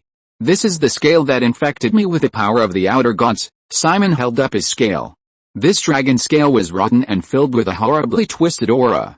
It's the aura of the outer gods. How disgusting, such twisted power. The surrounding demigods all avoided it like the plague. With a whoosh, a flash of white light, and the scale in Simon's hand vanished instantly.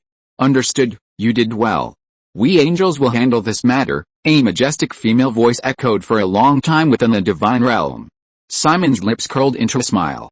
The angels were about to intervene, while he could simply reap the benefits. He could easily devour the god of the ocean and observe the strength of the angels. As mentioned earlier, the world is divided into 4 continents, east, west, south, and north. In addition, there are 5 oceans. In the central ocean between the 4 continents, there exists a hidden landmass. This land is beyond the observation of mortals, only gods with the power of faith have the right to glimpse it. Angels live here. The world tree, supporting heaven and earth, stands here. At the foot of the world tree, a woman sits on a throne with her eyes closed. Suddenly, a corrupted dragon scale appears in her hand. The woman slowly opens her eyes, her golden pupils revealing supreme majesty. Your Majesty, this trivial matter is not worthy of your attention, an angel says, bowing to the woman. The woman crushes the corrupted dragon scale in her hand and slowly rises. Those demigods and true gods are all arrogant and self-important. They revere angels, but over the years, some rebellious individuals have begun to stir. This is a perfect opportunity to demonstrate the dominance of my angelic race, to make those rebellious thoughts retract themselves. Now that the world tree's fruit is ripening, the strength and number of demigods and true gods will undergo tremendous changes, and the offspring of outer gods will inevitably infiltrate the ranks. I will absolutely not allow any outer god of the void to desecrate the world tree. Having said this, the woman known as the Queen slowly rose from her seat. Golden light burst forth from her body, and 3 pairs of broad wings appeared behind her. This person was actually a 6-winged dark angel. She raised her right hand high, gently grasping it. A golden spear formed in her hand. The spear was filled with sacred and inviolable power. The 6-winged woman moved with perfect balance, swinging the spear towards the southwest sea. Any offspring of outer gods must be annihilated, not one spared. After saying this, the 6-winged woman confidently turned and sat back on her throne. Her eyes were closed, she recuperated, as if no enemy was worth a second strike. A golden spear pierced the sky, seemingly capable of traversing time and space, crossing the universe. In the blink of an eye, it had arrived above the southwest sea. At this moment, Simon and the god of the ocean, locked in battle tens of thousands of meters below the surface, both felt the terrifying aura above them. Angels, damned angels. The god of the ocean gritted his teeth. Simon, facing him, was overjoyed. Oh wow, they've arrived so quickly. The angels are very efficient, although he was corrupted by the power of the outer god and constantly weakening. Fortunately, his devouring godhood could absorb this power and repair his body. His battle with the god of the ocean was evenly matched. Now, with Simon's reinforcements arriving, the battle situation immediately changed. The golden spear hurtled towards them. Light. Boundless light seemed to cover the entire world. Simon and the god of the ocean only felt the light, and then nothing more. This attack has locked onto me. I never expected the angels to discover it. It's all that damned black dragon's fault. The ocean god glared angrily at Simon. Absorb godhood at full power.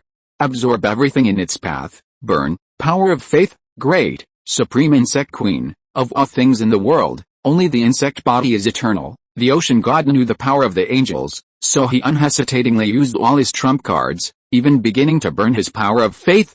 He opened his blood-red maw, attempting to absorb the golden spear using the absorbed godhood. With the active burning of his power of faith, the corrupting force became even stronger. But the golden spear seemed unaffected. Whoosh! The spear pierced through the ocean god's mouth, directly penetrating his body. Even the absorbed godhood had no effect. The ocean god died just like that. Simon, standing nearby, stared wide-eyed. He couldn't believe it. In the blink of an eye, from the arrival of the golden spear to the ocean god's desperate resistance, all of this happened in less than a second. The golden spear was like a virus killer, and the ocean god was the virus that was killed, unable to even resist, easily slaughtered. The ocean god slowly fell, his skull shattering inch by inch, his body rising to the surface with the buoyancy of the seawater. Was it one of the true gods near the angel race who made the move? Simon came to his senses. The offspring of an outer god who wielded the power of the void was instantly killed without even the ability to resist.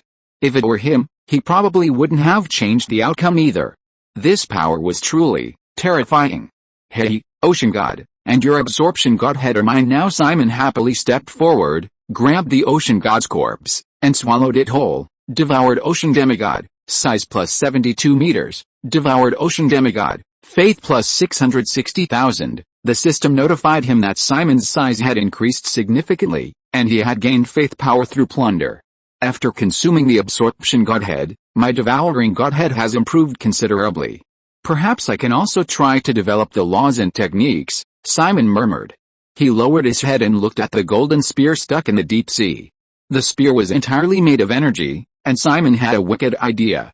If I could eat this thing, it would probably improve my godhood quite a bit. Simon's eyes darted around, and he tried to bite the golden spear. Because of the huge difference in size, the Angel King was only slightly taller than a human, and his spear was only a few meters long. But Simon, after devouring the ocean god, had reached a terrifying 860 meters in size. The golden spear was practically a toothpick to Simon. Simon took a bite, and two of his teeth broke off. It's too hard, I can't bite it at all, and every time I bite, a force bounces back at my teeth. Simon lay prostrate on the ground, staring intently at the spear, thinking about how to eat it. In the end, Simon gave up. I can't bite it at all, and even if I did eat it, the result would probably be the same as the ocean god, a complete and utter death. Chapter 199 World Tree Fruit. Simon tried a few more times, only to break a few more teeth. Such a powerful spear, it's a shame to waste it here. Since I can't consume it, I might as well sell it to someone else. Demigods might not be able to use it, but true gods certainly can. Thinking this, Simon stretched out a finger to pinch the golden spear. The instant his finger touched it, the scales on Simon's finger vanished, leaving a bloody mess. Just a touch, and Simon suffered considerable damage. Fortunately, the damage to his finger was negligible. Simon didn't dare hold the golden spear for long. He immediately transferred it to the realm of gods. A certain angelic true god spear, for sale. Simon's consciousness immediately shouted in the divine realm. The golden spear was planted in front of him, the power emanating from it drawing the attention of all the surrounding demigods. Simon continued his hawking, this spear is no ordinary weapon. I was just fighting the god of the ocean. That god of the ocean isn't just a descendant of an outer god, he's also condensed a divine spark, making him incredibly powerful. His divine spark's perfection level is at least 50%, even such a demigod, wielding the power of the void and possessing a highly perfected divine spark, couldn't withstand this spear for even a second. With a spear, you're invincible below the level of a true god. Even a true god with a perfected divine spark might not be without a chance to fight. Now, a clearance sale. Jump from the 18th floor. Not 998, just 98. Take this god-slaying weapon home. Simon's hawking was catchy. The demigods, however, looked on with envy and resentment. What a powerful weapon. This mad dragon Simon is really lucky. 98 heavenly crystals is too expensive. Who can afford that? Simon, of course, knew that these demigods couldn't even afford a dozen heavenly crystals. Simon's target from the beginning wasn't these demigods, but the true gods who had perfected their divine status. The six-winged angel observing the divine realm twitched at the corner of her mouth. She snapped her fingers, and the golden spear gradually dissipated. Simon's eyes widened, and she reached out to grab it, opening her mouth to bite, trying to stop the spear from disappearing. A majestic voice resounded from above, reporting an adult offspring of an outer god is a great merit, richly rewarded. The golden spear vanished, replaced by a fruit. Those in the divine realm watching all this, the true gods who had originally intended to buy the golden spear, all had their pupils shrink. The fruit was entirely golden, dazzlingly bright. Its surface was smooth and flowing, and the aura of law spread around it. Little black dragon, sell me this fruit, A wisp of black mist appeared before her. The black mist condensed into a beautiful and captivating figure. The newcomer was none other than the goddess of night. Simon narrowed his eyes. Even the goddess of night has shown herself. What's the origin of this fruit? Starlight twinkled in the sky above the divine realm, and the goddess of stars appeared as well. Black dragon Simon, sell me this fruit, and our grudges will be wiped clean. You'll also become my partner, the goddess of stars. Two goddesses from the southern continent appeared one after another. Even the notoriously calculating goddess of stars was willing to set aside her grudges just to buy this fruit. This piqued Simon's curiosity. He picked up the fruit, a playful look on his face. I'm very curious, what kind of fruit is this that you two tree gods crave so much? The voice from the sky rang out again. The world tree fruit will soon ripen again. The gods may vie for it, but it must not fall into the hands of outer gods. Anyone who reports an adult offspring of an outer god will receive a world tree fruit. Simon's lips curled up as he looked at the two tree gods before him. The world tree fruit, is it? No wonder you want it so much. If you beg me, it's not impossible. Simon smirked, waving the world tree fruit in front of the two true gods. HMPH, who cares? The goddess of night snorted arrogantly, then vanished in a cloud of black mist. The goddess of stars lowered her head in silence, hesitating for a moment before stammering, please, please. Her voice was soft, like a mosquito's buzz. Simon burst into laughter. Ha ha ha ha, I never thought the goddess of stars would ever beg me. The goddess of stars blushed. The surrounding demigods all turned their heads away, pretending not to see anything. These days, everyone knew how petty and calculating the goddess of stars was. Don't be fooled by the doctrines that portrayed her as kind and benevolent. In reality, every demigod in the entire divine realm knew that the goddess of stars was vengeful and unforgiving. I've already begged you, sell it to me, the goddess of stars said. Simon grinned, took out the world tree fruit, and tossed it into his mouth in reality, chewing as he said, oops, sorry, I ate it. The goddess of stars turned ashen-faced, vanishing in a shower of starlight, leaving behind the words, if you don't court death, you won't die. Back in reality, Simon was eating the world tree fruit. Such dense power of laws. I've noticed my godhood's perfection level has increased by 5% instantly. If I could get a dozen more, I might be able to directly perfect my godhood and break through to true godhood. The world tree fruit seems to contain countless laws, not just the law of devouring, but also many other laws. It can be said that the world tree fruit is a very pure crystallization of laws. No wonder the goddess of night and the goddess of stars are both vying for it. Hell, with the goddess of stars' temperament, she'll have to find her way to hunt me down now. Simon smiled slyly. He wasn't a brainless person. Knowing that the gap in strength between him and the goddess of stars was too great, why did Simon still provoke her? The reason was simple, he needed to conduct a simple test. Simon flipped his wrist, and a small red scale appeared in his palm. This was the scale of the demigod heart. He infused it with faith power and immediately established a connection with the scale. Heart, didn't you say the god of the ocean was weak? I was almost killed by the power of the outer gods, Simon roared and questioned. If it weren't for his devouring godhood's ability to absorb the corrupting power of the outer gods, Simon would have truly perished here. Simon believed that any demigod not skilled in dispelling abnormal states would have been certain death if struck by this corrupting power. The humanoid figure of Heart was projected onto the scales. Heart awkwardly scratched his head. The outer god's offspring are truly well hidden. No one would have imagined that the ocean god would be an outer god's offspring. Simon snorted coldly, his expression indignant. I now doubt your abilities. Do you really have the power to bring down the star goddess? Heart replied, don't worry, once you arrive at headquarters, you'll see our strength. Only by joining forces can we demigods have a chance to bring down these true gods. Come, this is the location of headquarters. I'll look forward to your arrival. Chapter 200 Battle with the Star Goddess. I'll look forward to your arrival. Heart's figure disappeared, replaced by a map of the southern continent. A red dot marked the top of the map, the headquarters of the Star-Picking Alliance. But Simon, knowing the location of the Star-Picking Alliance headquarters, didn't head there directly. Those guys want to overthrow the Star Goddess for their faith, but now 2/3 of the southern continent is mine. The so-called Star-Picking Alliance has probably evolved into Dragon-Slaying Alliance. Once I get there, hell, Simon already imagined himself being besieged and framed by demigods. Simon saw through everything, completely understanding. This is all under my control. I'll just pretend I know nothing and head to the Star-Picking Alliance. Simon narrowed his eyes, a cunning smile spreading across his face. Simon soared into the sky. A colossal dragon, nearly 1,000 meters long, its wingspan reaching 3,000 meters. Its shadow covered the sea, like a moving sky city. Simon flapped its wings, creating a boundless gale. The seawater surged, forming waves. With a bang, Simon had already surpassed the speed of sound simply by flying casually. He was enormous, but he wasn't flying high in the sky, he was only a few hundred meters above the ground.